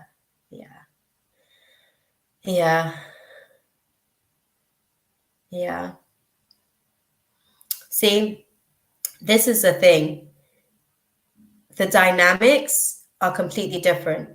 Completely different. This child has a different purpose on their life. They have a different calling. And they're supposed to be the breakthrough already from conception. They're supposed to be the breakthrough for the lineage. Like you guys are assigned to each other to work through this for the lineage, to break that stronghold, to break those contracts. And moving forward, because of how things actually manifest with you, it will change the sequence for the rest of the lineage moving forward. Okay? It will change the sequence and the coding for the rest of the lineage moving forward. The pattern will no longer persist. And that the contracts, I guess, with low vibrating forces and spirits like rejection, that contract is null and void, is how they're showing me, like null and void. It had about 2, maybe 3 generations. So potentially grandma, all the way up to yourself. But it doesn't move any further beyond that. And child number 4 is coming to be able to break the dynamics of that stronghold. So take the time to work through some of these things over the course of the next few months. Month number 8, like I said, there's an opportunity. Whether or not it actually sort of like comes to fruition, obviously we know that depends on certain X, right? So it depends on where you are at that point. Okay. But I hope that was useful for you, because I feel like they dive deep, and I never really like to like, sometimes I feel like because obviously I know that this is a safe space for us that are in here, but I never really want to like, just like lift someone's skirt basically. So I hope that was okay for you. I hope I didn't kind of like overshare. And I hope that you found the information to be useful in some way. Okay, Shayan? And thank you for stopping into the space. Like, definitely check back in and sort of like keep us posted and let us know how everything's going. Beautiful Aries. Yes. Okay. Are you ready? What's your question? Let's get your question going in the chat. Let's see what deck I'm going to have to sort of pull onto to dissect it.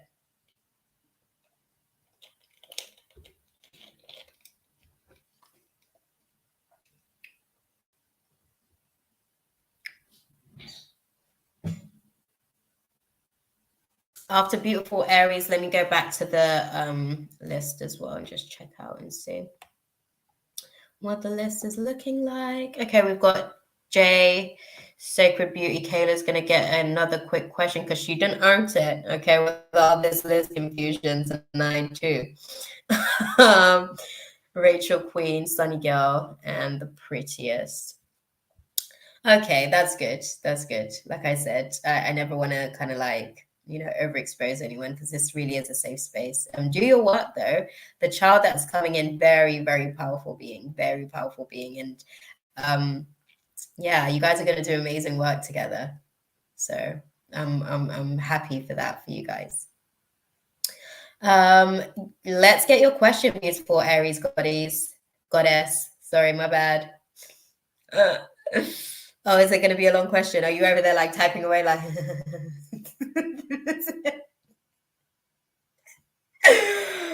don't let my dyslexia pay up now, girl.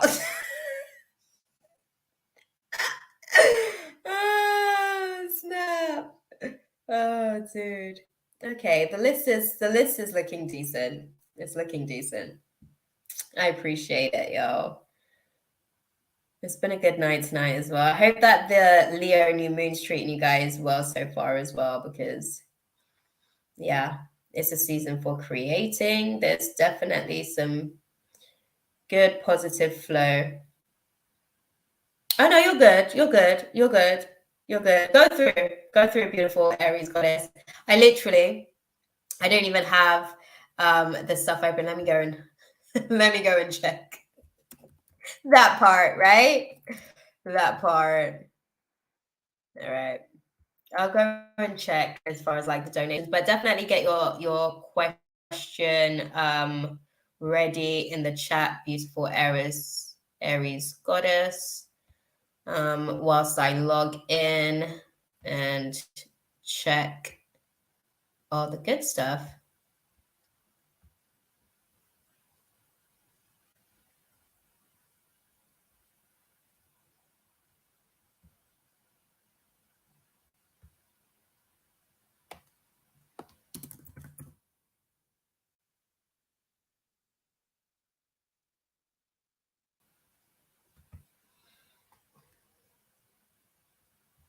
Oh, what will my son be like? I want a girl, but I feel like I will have a boy, especially since my tarot readers have said a boy. One reader even said twins, but I feel like it will be a he. I agree with the he dynamic. Bear with me, I'm like multitasking, guys. Oh, sorry, I'm like picking up and tuning in at the same time. Ah.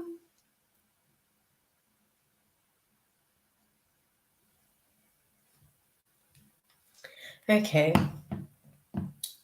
I wanna do some crystals. I'm gonna do a crystal reading instead with this type of dynamic. So what I sorry. His energy is just like really it tickles. Like that's the kind of energy that he's got. He's like super, super quick. Very, I want to say smart, but I really want to use the word intelligent because it's not just about smarts. Like he has a keen, like he's very, very observant. So he's all about attention to detail.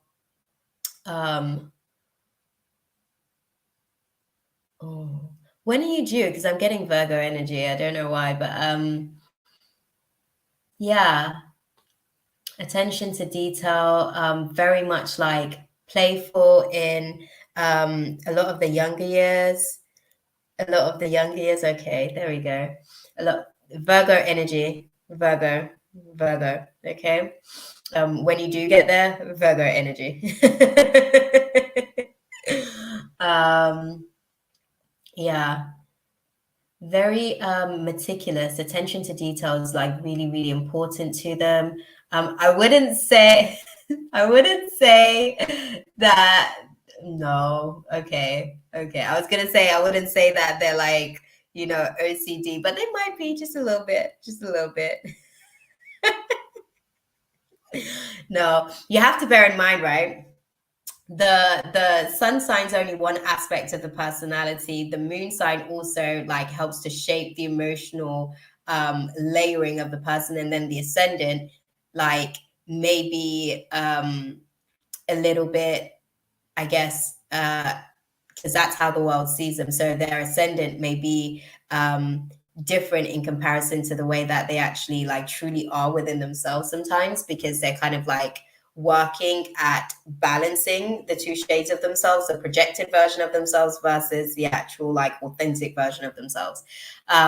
But definitely very outgoing, so you don't have to worry about the extroverted. I'd say they're more of an ambivert more so than an introvert or an extrovert. I think that they know when to be like sociable and bring out their sociable side. But they very much like their alone time, like they're very self-sufficient. That's the best way that I can put it. If my son's a Virgo, his moon to be a Sag and his rising to be Leo.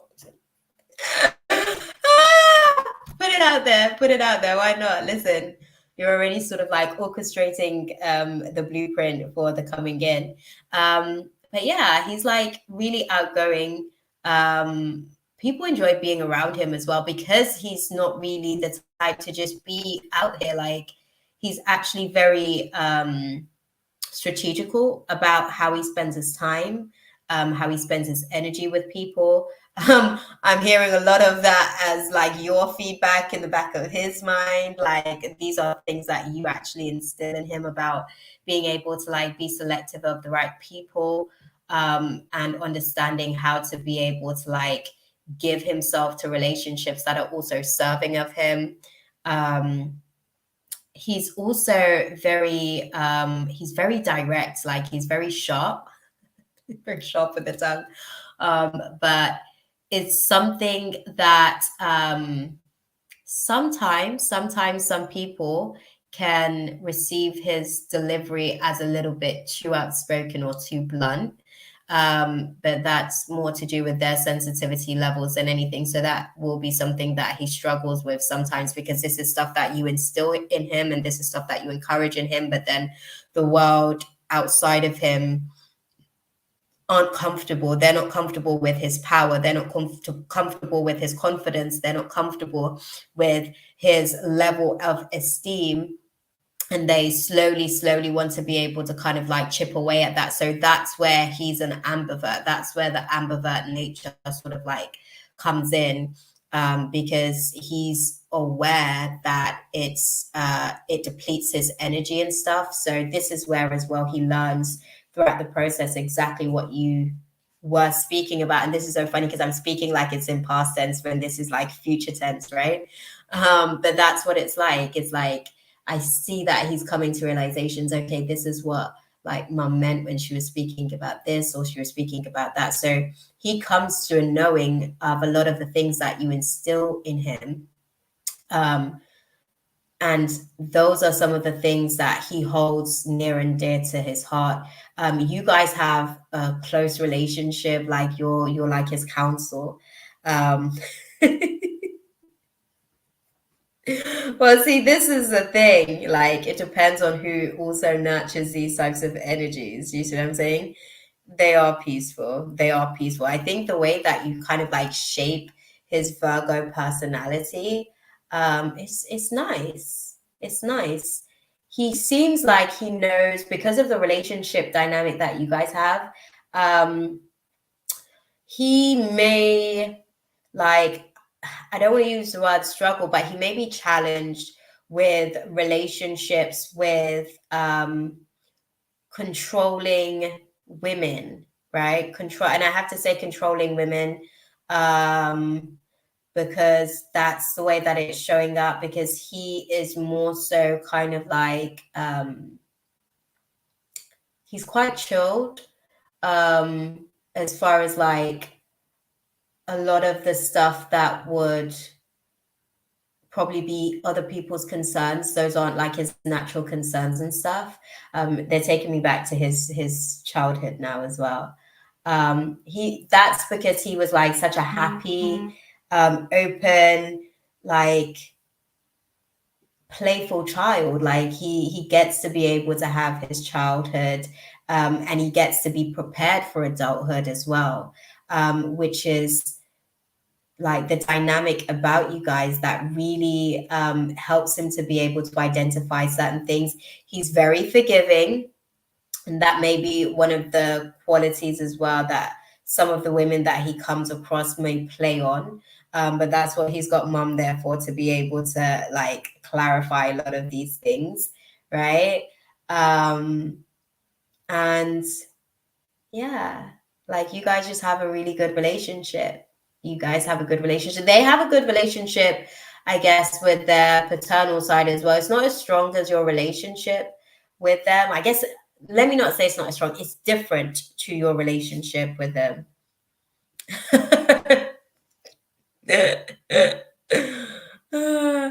Yeah. I think it depends. I think it depends. I think it depends, beautiful, because I see that like an evolved Taurus. I agree. Capricorns are a challenge a lot of the times because they struggle to get out of their own way, and then they want you to jump on their way. And Virgos themselves can struggle with their ability to be able to like communicate a lot of stuff. His dad might be a Pisces, opposite signs. Okay. Yeah, no, that's cool. I'm Virgo rising, even though I'm Aquarius Pisces sun. Like, so how the world sees me is not how all this really is on the inside. But yeah, I hope that the energy is saying that he has to go now. He has to go. He has to go. So I hope that was useful for you, though, beautiful. I hope that was useful for you. Like he's going to be like a great man. Like any woman that like has him and knows how to like respect him and treat him and actually value him, like they're lucky. He's a nice guy, like, and he's got like good character. So yeah, it's cool. Making rumors about me talking trash about him, but I never said anything and he did not believe me. He thought I was lying. Yeah, I think it was more so like those people that were coming to kind of like affirm, or I want to say confirm or validate, if anything, like his own inner insecurities. So these may have been scripts that he created in the back of his mind, in his subconscious, like born from a place of his insecurities, right? And these people just simply came in as like mirror reflections to validate some of those subconscious thoughts, to like take it, like bring it outside of him, basically, because he was already perpetually thinking a lot of these things and looking for an excuse to basically leave because he's got running syndrome, abandonment issues. We all know what that's like. And if we don't, shit, I don't know what life you've been living, because boy, it's rife out here. I can't lie. It is rife. For sure, for sure. But I hope that was useful for you, beautiful Aries goddess. Oh, that's my baby. Bear with me, y'all. 2-6.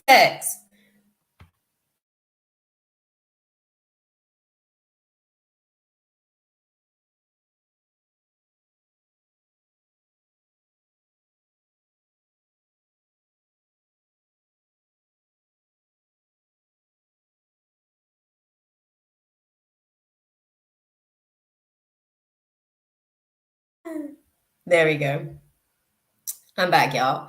But yeah, that's it.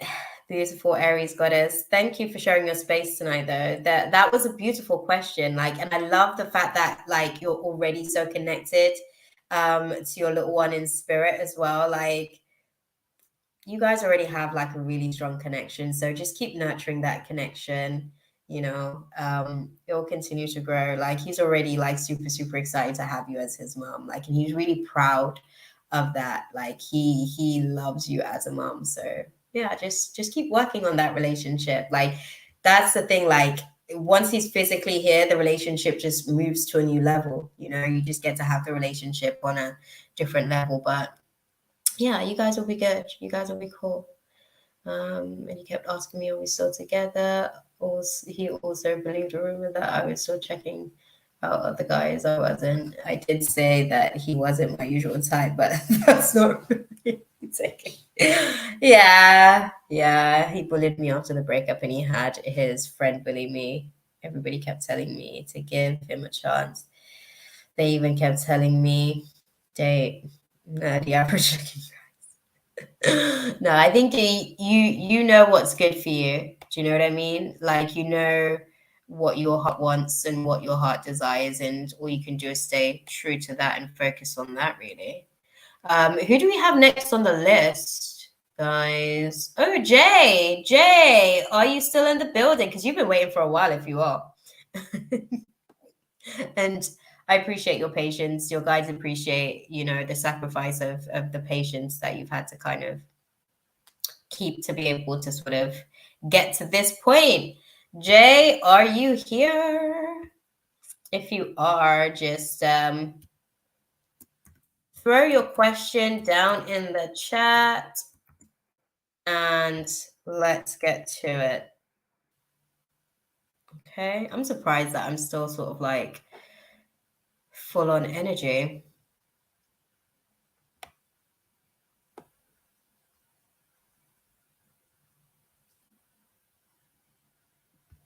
Okay, let's see. Jay. Oh, you might be typing your question. Let me not be impatient. Here's me talking about your patience, right?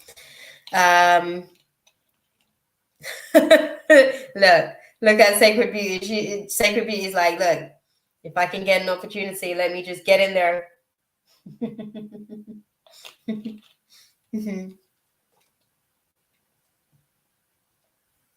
Jay, this is going to be final call for you.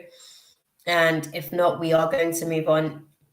If you're still typing like a message, just like copy that for a second, or cut it, and just raise your hand just so that I know that you're still here. That's how you do it, though, Sacred. That's how you do it, okay? Because like the wait is real, and when you get to the queue and it's like, you almost at the front of the queue, and then somebody accidentally goes, it's like, hey, why not? That's how it goes. I don't think that Jay's here anymore. I'm not seeing anything from Jay in the chat. So we're gonna move on to Sacred Beauty. Because they done got to the front of the queue now. Jay is, yeah, after all the work to sort of get on the list, Jay's lost, man. Jay's lost the spot. But okay, what's the question? What is RL and NO true motive towards me on the job? Oh, this is serious, y'all. Let me get the tarot.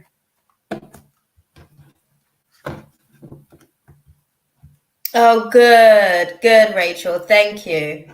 Good to know, because the list is almost finished, which means I'm almost off duty, y'all. Are y'all excited for me? I am. I really enjoy coming into these spaces and hanging out with you guys on Fridays, because usually I'm weird, okay? But weird is normal in this space, which is nice. I love how Kayla's just got like the stuff ready. Kayla, you gonna get some real good prayers tomorrow. Like you gonna feel the charge up into your energy grid by the time I'm done putting some positivity over there. Thank you so much. And thank you guys as well. Like I pray all the time, all the time. The list is closed, Jasmine. Sorry, we've been here for like 2 hours. So I was supposed to leave like 35 minutes ago. So sorry, but the list is closed. Maybe next week. Let's go back to the question. RL and NO. What are their motives towards sacred beauty on the job? Like, okay, thank you. Oh, it's a whole story. It's a whole story, sacred. Let me pull the cards together. Oh, I'm hearing jealousy. I'm hearing jealousy. I'm hearing jealousy and competition. I'm going to look at the cards. Let me just receive the download so I can upload it to y'all. Okay. Yeah. Okay. Okay.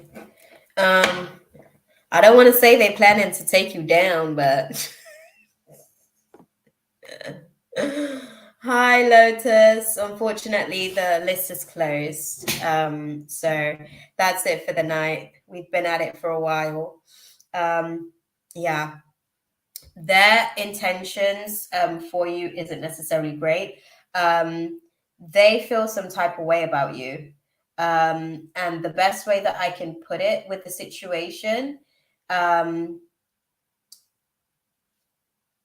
they feel like they've been stuck when it comes to certain dynamics within the job context, right? And right now, I don't know if they're sort of like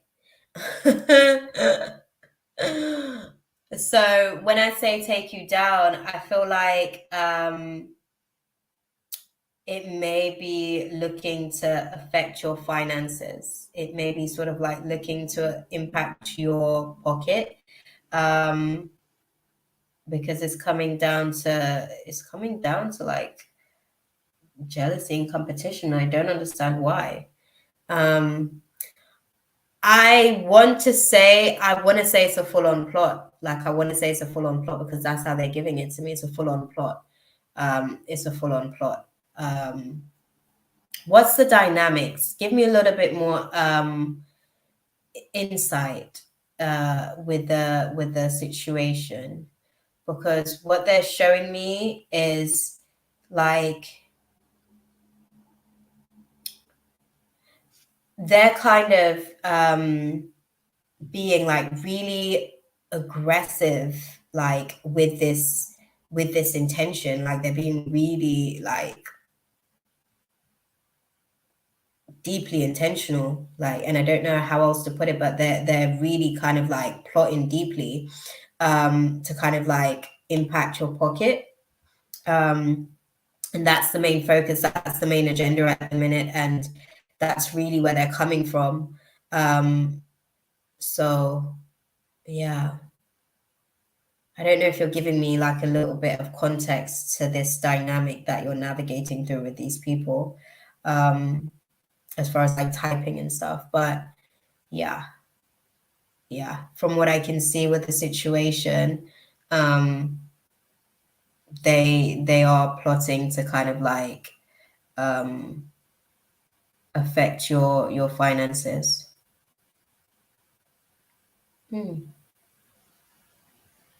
I don't know if you're still there as well, Sacred, because I feel like my signal's getting weaker and dropping in ways.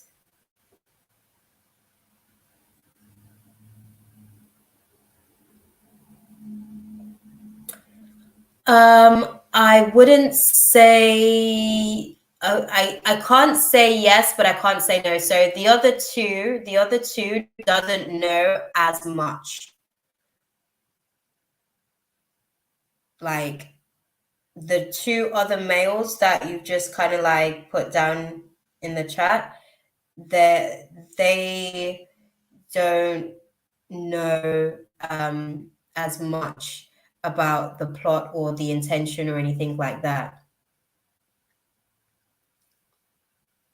So it's funny that you ask about the boss. The boss isn't in on it. The boss doesn't necessarily have anything to do with it, but the boss can be, I want to say easily swayed. And that's the thing that they're kind of working on.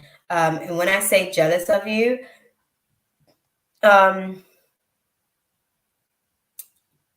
jealous of your ability to be able to produce, jealous of the resilience that you have in the it kind of shows them up a bit. I don't know how to put it, like your work ethic and your resilience shows them up a bit. So it kind of like bruises their ego a little bit. Pray over it. Thank you. Okay. That before you even ask that question, or around about the time you ask that question, that was their guidance to you. Pray on it. Pray on it. Pray that anything vibrating on a frequency that is not of God be returned to sender. Just be returned to sender. Oh, we only get one question, babe. I hate to be that prude, but because the time's got on, I don't want anybody else to feel like they're kind of, like they're waiting for their question and nothing's kind of, happening type thing. So I am going to think. I would say that they are more of a frenemy, more so than anything, because in a situation where it comes to like choosing between you and them, they'll choose them every time. So I don't know if you're looking for a loyal friend, they're not it, but they're good at playing the part for now. It's the best way that I can put it. That's all good, beautiful. Thank you. They wanted me to answer that question for you quickly on that one because you needed to know that they're more of a frenemy than friends. And this is where you get to how can I put it? This is where you get to identify the difference between friendly and actual friends. Like friends meet your friendship values. Like they have a lot of the same values themselves in terms of what they're looking for in a friendship, and they can give what you want because that's what they want themselves, and that's what they're able to give to be able to receive that back karmically. They're more friendly than they are friend. So no, they're not your friend, but they're friendly.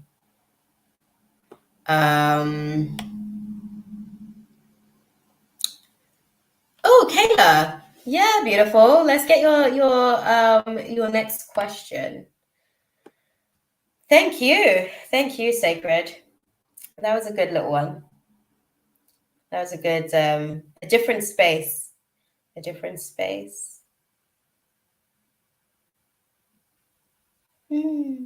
What's your question? Oh no, that was your question. That was your question then, Kayla. Okay, yeah, no. M is friendly. M's friendly. They're not friend. They're friendly. Like it requires a lot more to be able to build up a friendship. Jay, what done happened to you, man?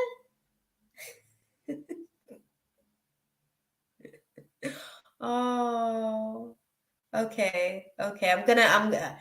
Are you guys okay for me to go back to Jay? Because Jay was waiting for a long time. I was surprised when like they weren't in the chat. I was like, what? Because they were patiently waiting for a minute. Are you guys okay for me to go back and bless Jay with their guidance and come back to the other? No, it's okay, Jay. It's okay. We do understand that these things happen. sometimes. This is how the devil will try and get us, but you got back in the room, okay? So that shows them. Yeah. Sorry. I'm really passionate.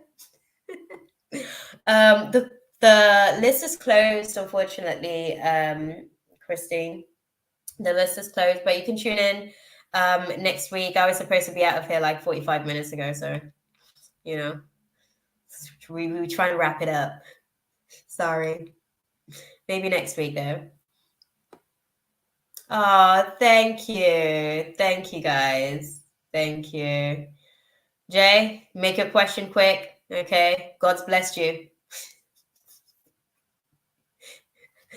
God is shining down the light. It's okay. I know that you were waiting for a really long time and you were actually like really patient. Yeah, I know. I know. You are. Let's get your question and we'll dissect it for you.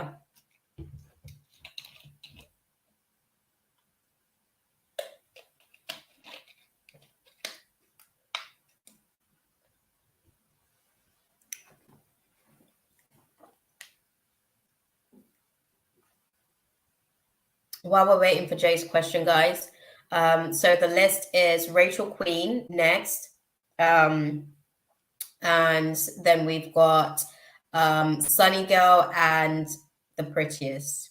Okay, and then the list is done for the night. We're gonna shut up shop. I really like and I just want to know their true feelings for me. Okay. Okay. We're going to unpack that with the tarot first. Oh, good. Thank you. Thank you.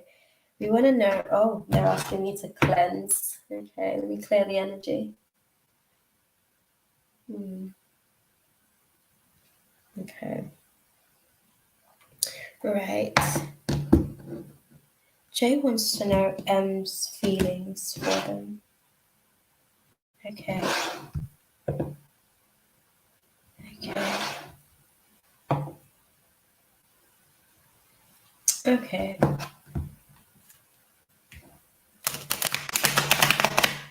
What's M's feelings for Jay?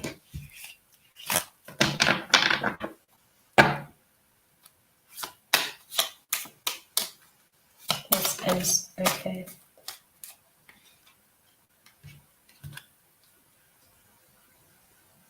Okay. I know I'm saying okay a lot, guys, but I'm just receiving the stuff. I'm receiving the good Lord's guidance. Clarify, what does this mean? Oh.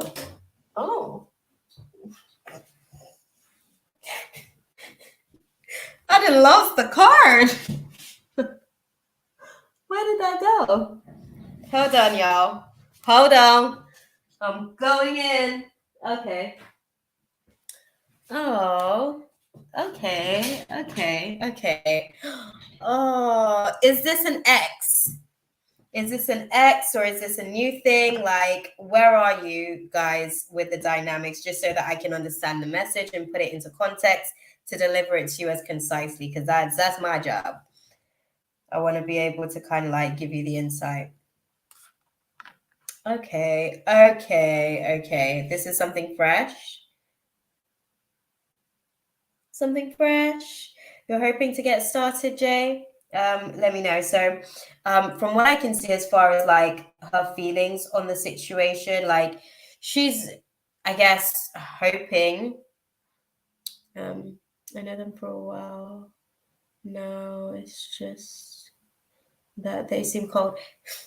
It's funny because the first card that I initially got was the Queen of Swords reversed, right? Like when I saw that, I knew that it was like this for lack of a better way of putting it, it's like contracts with a bitchy spirit. And I don't like, listen, like as we formulate these words and labels in the collective, like these words grow into forces and they become spirits. Okay. So like, yeah. The cold like energy that you get, Hi, Violet. Unfortunately, the list is closed for the night, my love. As you can see, I've been here for a good couple of hours, like diving in already. We started late as well, but maybe next week, you can jump in. But yeah, so with the dynamics, from what I can see in the space, they're focusing on an old flame. They don't have like I felt like they like me, but I'm not feeling they don't like me anymore. Okay.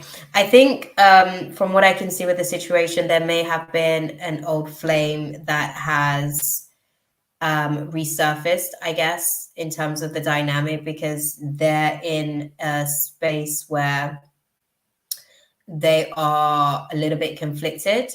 And I don't know that they have the emotional capacity for you.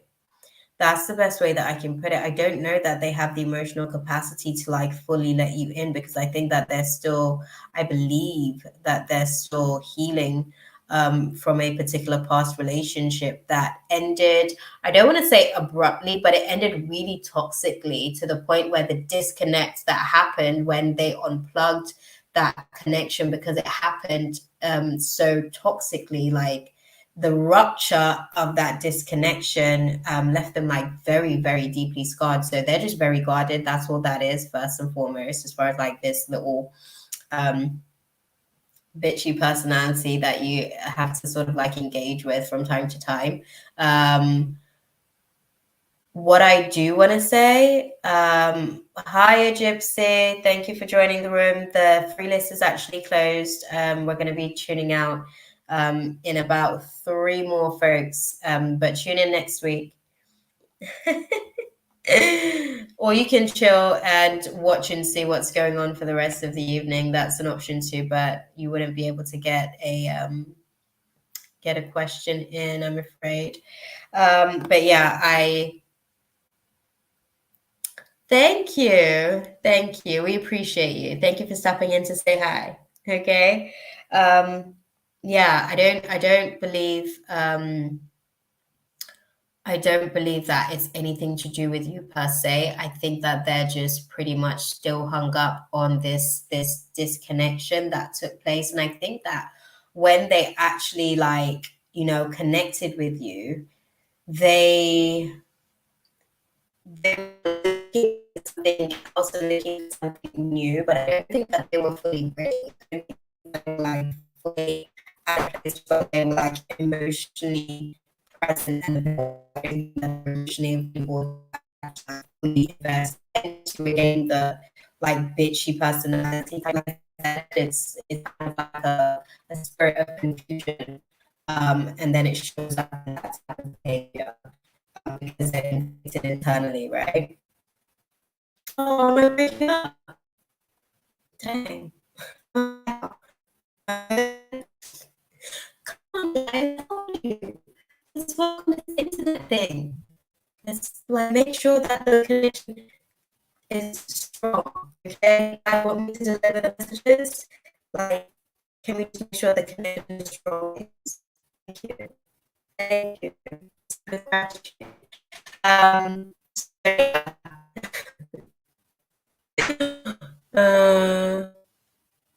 Can you hear me now?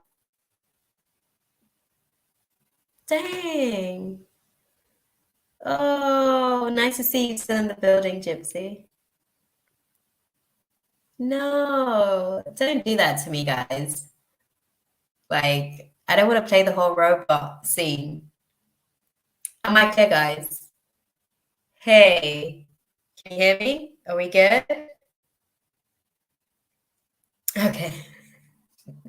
Thank God for that. So what I was saying is, yeah, they don't have the emotional capacity to be able to kind of like explore something with you right now. I feel like they are struggling themselves with letting go of a past situation where they had like a lot of plans, they had like a lot of plans. And I don't know if this person has resurfaced. They may have resurfaced in their life physically. It may still be just an emotional or mental connection that they're still working through, but they just don't have the emotional capacity for you at the minute because they're still navigating through some of the disappointments from that dynamic. Yeah. And also, they have a tendency themselves to just be a little bit standoffish sometimes. It's just a part of their like character flaw, for lack of a better way of putting it. Like they struggle to really be able to like articulate what's going on internally. So it just kind of like shows up as this this nonchalant type of attitude, but it's really more about a lot of the things that they're internalizing, and this is just how it's showing up, this is how it's coming to surface, because it has to come out some way for them to be able to purge it. In all honesty, Jay, their toxicity level is too high. I don't know if you have the capacity to be able to work at the level of scarring that they have, because they do have like some pretty significant scars, and I don't know that they worked through a lot of these things, which has left them a little bit bitter, and that's why you're experiencing the type of dynamic that you're experiencing. Oh, bugger. My back. Guys, come on. Okay, I'm gonna make it quick. Fine. Like, that's it. They don't have the emotional capacity. You need to figure out if you have the capacity. Yeah, you need to, I was about to say, you need to figure out if you have the capacity to be patient with their process. Is it still lagging, guys? How you guys have me on the job and you guys ain't out here like sorting out the technology? Please, thank you. Can we just like get everything anchored? Okay.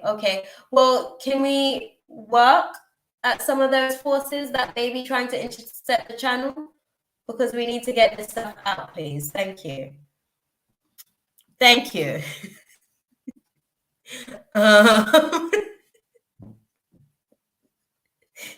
Hashtag when you need to have that conversation with your team.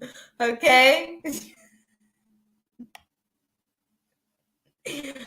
Oh no, that's okay, Jay. That's okay. But really, like, think about what capacity you have to give to the situation, because it does mean like at this point you're going to have to be patient, but you're probably going to be more of the giver in the dynamic because they don't have the capacity to give much nurturing, supportive energy like that, because they're still healing from some trauma themselves. Okay. All right, Rachel, that is how you do it. Love that. Love. Okay. Right. How does L, Taurus, X, feel about me in the present time? We broke up in 2020 and I've been thinking about him lately. I have a feeling he is as well. I'm a Capricorn. Okay. Cool. Let's see. First, we want to see. Oh, okay. Oh, right. Show us what. Okay, let me clear the. Okay, guys. You guys are being so specific tonight. How about you make sure my internet connection's good? How about that? Thank you. Anyways, we have quabbles, guys. It's a team thing. Okay. Okay.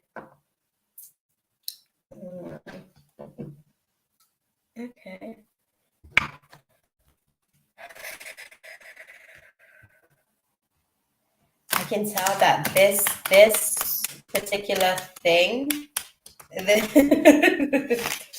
You guys are laughing, but I'm being so serious. Like, they're so demanding. They want like what they want, but I'm like, I need what I need too. Yeah. Let's make it clear. How's Elle like feeling about Rachel? Like presently. Okay. So as far as their feelings on the situation, I feel like they're kind of, how can I put it? I'm trying to find the words. They're almost tempted, that like they're curious, basically. They're curious to understand like what it is that still intrigues them about you. Because I think that they look at it like there were so many obstacles to some of like the long-term goals and visions that could have been possible for you guys, but didn't actually like get beyond the point of like moving from probable to possible, right? There were a lot of things that you guys sort of like spoke about and discussed, and it was highly probable, but because like of some of the challenges, I guess, that you guys face, at the point that you guys decided to just like let it go, it was already so overwhelming, you know. And I think like where they're at, they're thinking about just how things actually, because he wanted to explore other girls. Yeah, I think the way that things kind of like panned out with you guys, like they're tempted, but not, how can I put it? Tempted, but not necessarily willing to act upon that. There's the curiosity, but there isn't really anything beyond that. Can I just say this to you, to be honest with you? Like, they're shallow AF. I'm sorry. I just want to put it there. To be honest, Rachel, they're shallow. Okay, they're shallow. You have a lot of depth, and you are someone who potentially would have just challenged them. Like, you would have just challenged them to actually like be different and do differently. Yeah, like shallow AF. I'm like, damn, is that as much of a listen, I could stand in your waters and the shit not even get up to my ankles. That's how shallow he is, okay? Sorry. It's fake. But yeah, I think like he's emotionally calm, but I think there's still some yeah, definitely. I think that was the main thing. He was like attracted, but as far as like being willing to like make changes to kind of like make things like become like a full-blown thing, he wasn't there. He just wasn't. He wasn't there. He wasn't mature enough at that point, and I don't think he's there even now still. Yeah, I don't think he's there even now. What's his thoughts? We know his feelings. We know that he's tempted. So what's his thoughts on the situation when it comes to Rachel?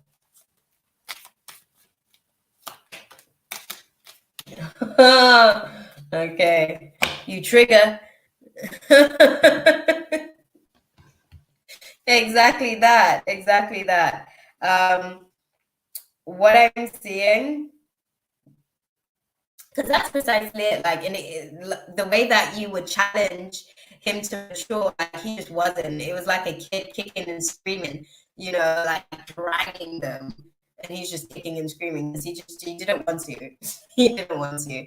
That meant that he actually had to go and find some depth and let his ocean actually like, you know, expand. That would have been too much. proper shallow. I'm sorry. Like, my guys are very direct. But no, feelings on the situation is that you trigger a lot of his like shadows. Exactly that, beautiful. Okay, couldn't level up. Couldn't level up. Okay. I am sad like that, but that's how I was seeing it. Couldn't level up, man. The thoughts on the situation is that you trigger their shadow sides. Like, you trigger a lot of like, because the shallowness, they actually have depth to them. Like, in reality, they actually do have depth to them. They just didn't want to have to work at that level of themselves. They weren't ready to. They weren't willing to. And with you, it feels like you were almost kind of like challenging them to be able to kind of like just look at why they're doing certain things, and you know what's causing them to kind of like react or respond to situations in a certain type of way. They just weren't ready to work. They weren't ready to work. They also do feel some guilt about like the way that they ended things with you. Um, yeah, yeah,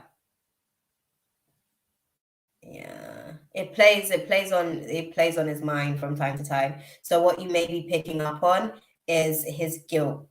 He may be sort of like, you may be hearing things that he's like, things that you probably wanted him to say at the time or in the process. Oh, he broke up with me through a text. Right? Sorry. See, this is why I kept like speaking on the shallow thing, because they're saying like that's his like biggest character flaw at the minute, because it's like it's holding him back from a lot of the things that he actually says that he wants. Does that guilt means he misses me? I always wonder if he misses what you guys had. Yes, he does miss what you guys had. Is he willing to like change? Not really. He just wants to get better at getting away with it, basically. He wants to get better at getting away with it. That's exactly that. No courage. No courage. No courage. Because that takes a lot of work. You know. What I will say, like, I guess he will be a fuckboy for life. Majority of life.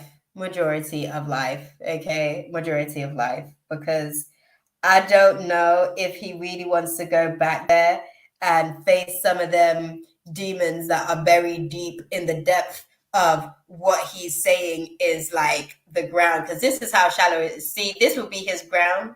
Okay, this would be his ground. This is how shallow his water is. Okay, this is how shallow his water is. Okay, but beneath that ground, there's depth, but he doesn't want to break through that barrier because he doesn't know how to face it, doesn't have any, like, yeah, you just don't have that courage, man. He doesn't have that courage. There's no bravery there to even be able to like really tap into some of these things and just dissect it and unpack it. So yeah, when you're picking up on him, it's more so his guilt, and feeling like he did lose out on a good thing, but he knows deep down that he really actually wasn't ready, and he didn't.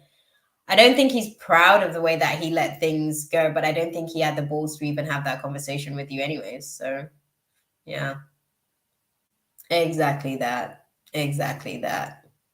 Bye. Okay. It's all good.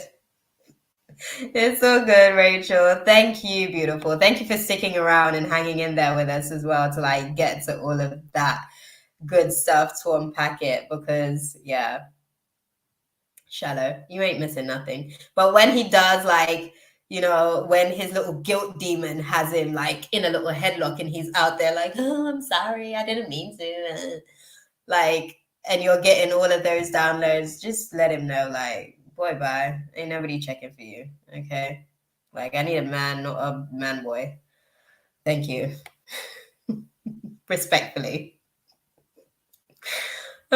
Who is next on the list? Thank you, Rachel. Thank you for letting me into your space. I actually enjoyed that reading because I feel like my guides were just like, they weren't having any shit with it. Sunny girl. Oh, they're singing. They got me singing a little song in my head. That's not even the words of the song, but I guess we're making up our own verbiage to the track. Sunny girl, are you in the building? If you are, can I get a raised hand? Something.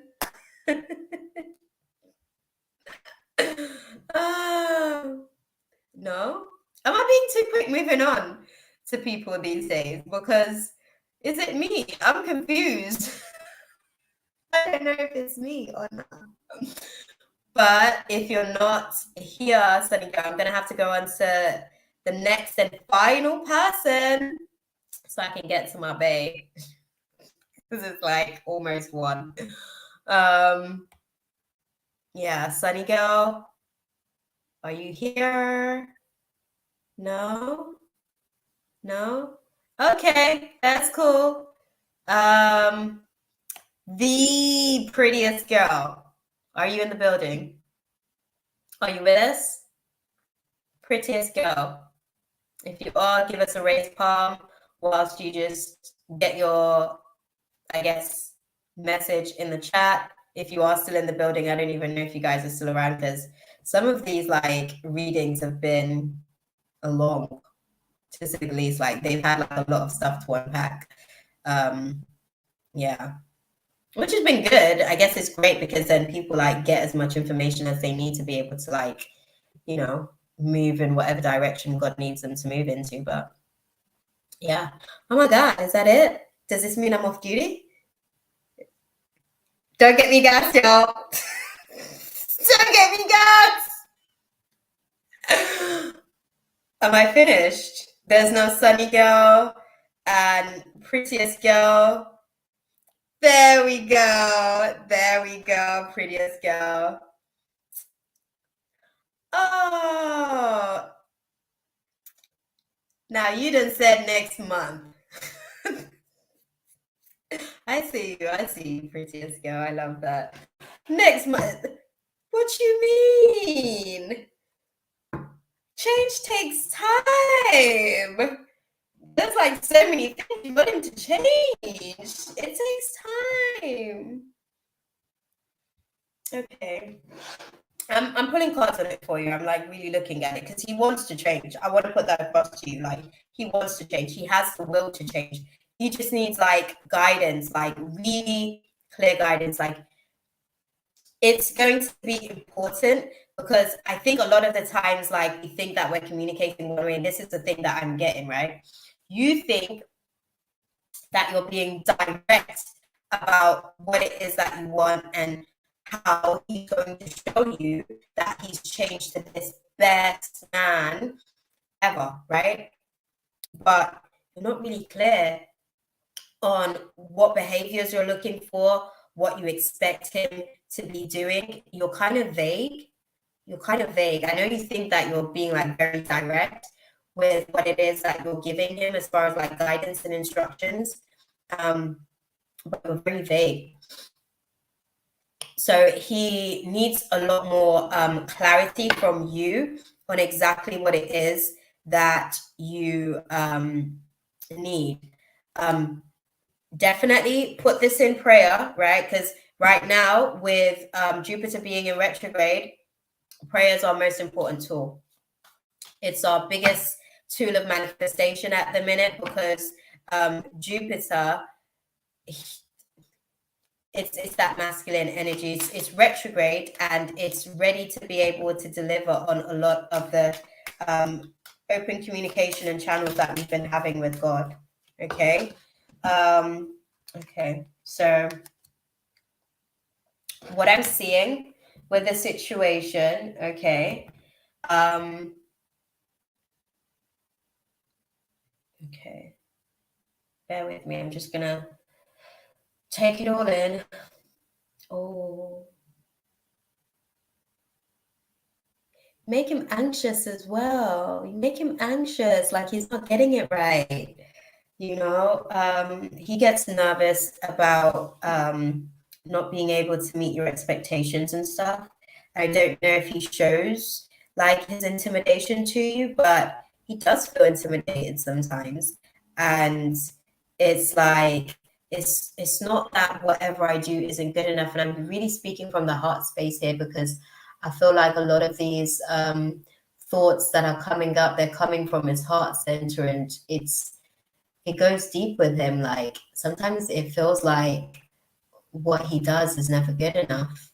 And I think you have to like communicate to him that you're giving constructive feedback and analysis as far as areas that he can grow. And when you do give this feedback and analysis, it's not about like just tearing everything down or just going straight in for the kill and laying all the shit bare about, you know, you need to work on this, or this is where you're slacking, or this is where I need you to sort of like get better. Start with a compliment, you know, start with a compliment, because I think that that will then lower his resistance to the dynamic, which will make him less defensive. But let it be known, like, look, this is going to be a conversation of critique. This is going to be a conversation of like constructive feedback and analysis. Hell, like, make it a situation. I don't know if you guys already do this, but at least once, ideally twice a month at least, I'd say, because we have like 2 moon changes. So like there's a couple of different tides that we're constantly navigating through every couple of months, every couple of weeks. Sit down and have conversations, like, you know, relationship catch up. Like literally, what have we been doing well at so far? Love that. Okay, what do we still feel like we need to work on? What I feel like we need to work on this. What can I do to support you in working on that? Okay, well, I feel like I'm going to work on this, and this is how I need you to support me as I work through this, because right now I'm hypersensitive in these particular areas. So if you can do some of these things to help me be able to like just keep my triggers in check whilst I work at it, like those types of conversations, I think that that will be more useful and beneficial for him, because like I said, I think that you feel as though you're communicating a lot of these wants, but it's not computing. Do you understand? Like, he's not computing it in the way that you're intending for him to be able to compute it, which is why a lot of the actions are being delayed. So you have to be very direct. And if you give feedback on something, you have to then dissect it and let him like repeat it back to you so that you understand what it is that he's actually gotten from what you've said. Because it's definitely going to make a difference. But I see you guys working together as a team. Like, I actually see you guys working together as a team with the situation. A lot of the imbalances that you guys have been having with some of the dynamics that you've been navigating through, because it seems like, you know, he's on edge a little bit. You know, he's a little bit defensive, and a little bit like paranoid, if you will, about whether or not like, oh, are we going to be having one of those conversations? Am I doing it well enough? Is it good enough for her? All of these types of things. So with you have to understand, like, this comes from a place, like when I tuned into his space, like his heart was like carrying a lot of that type of energy where he's constantly questioning himself. So he also needs to be validated when he's doing things right, when he's doing things good, just like you would do with a kid. You have to validate those things as well, because he struggles with knowing that, you know, like, he's who you want. And I know that you guys are together, and he knows that you guys are together, but sometimes it feels as though like you want someone that isn't him, and he's not there yet. And he questions a lot of the times, like, can I even like get to that? Because I'm trying, but for some reason it's still not good enough. So he's willing to work. He's willing to break free from some of his own like mental challenges that he's navigating through with, you know, his own feelings of like little insecurities that he has. And you guys will be able to come together on the situation. I'm not going to say he's going to be the best like man ever. Oh, thank you, Rashma. I didn't realize we tried to call for you way earlier, but I hope you have a beautiful weekend as well, my love. Thank you so much. But yeah, if you just kind of really change and shift the communication dynamic a little bit, he will be even further en route and closer towards the best man you ever imagined. But you have to be direct with what it is that you need from him. Okay. I hope that was useful for you.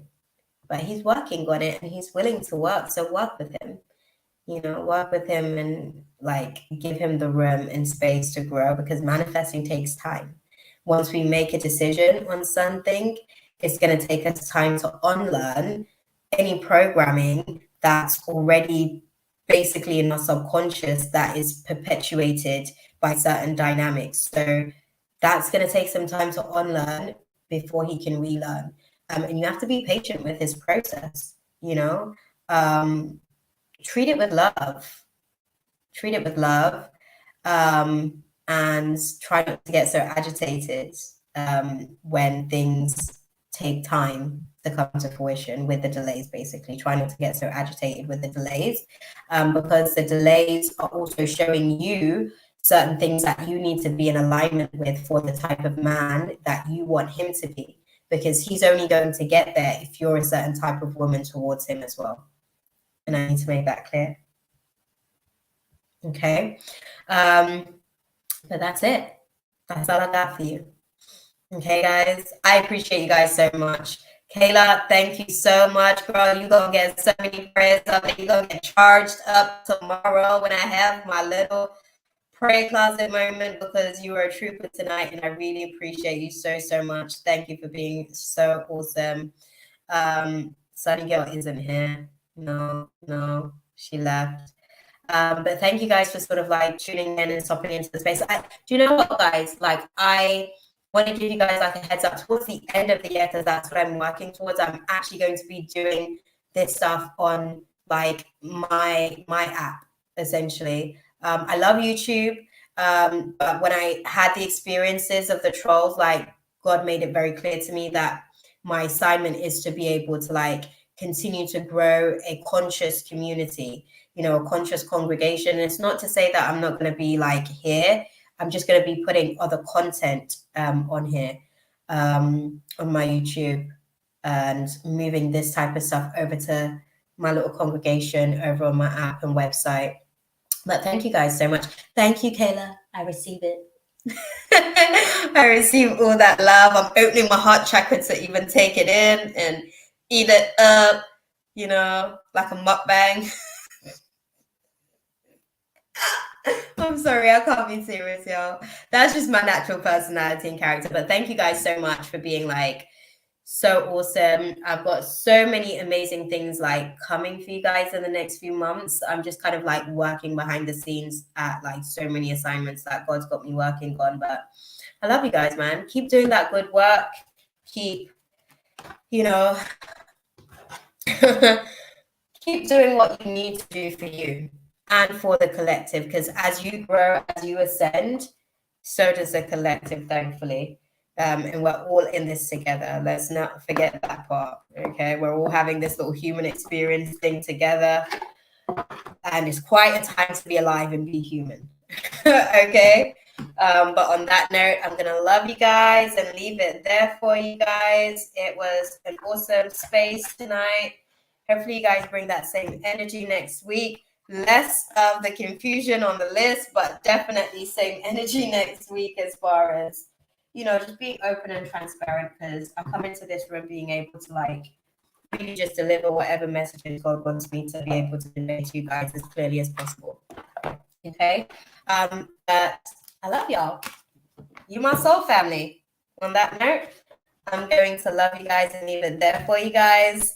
I'm gonna put on a little tunes whilst I kind of get out of the space and get out of y'all's here because it's 1 a.m. I'm gonna go check in with my baby.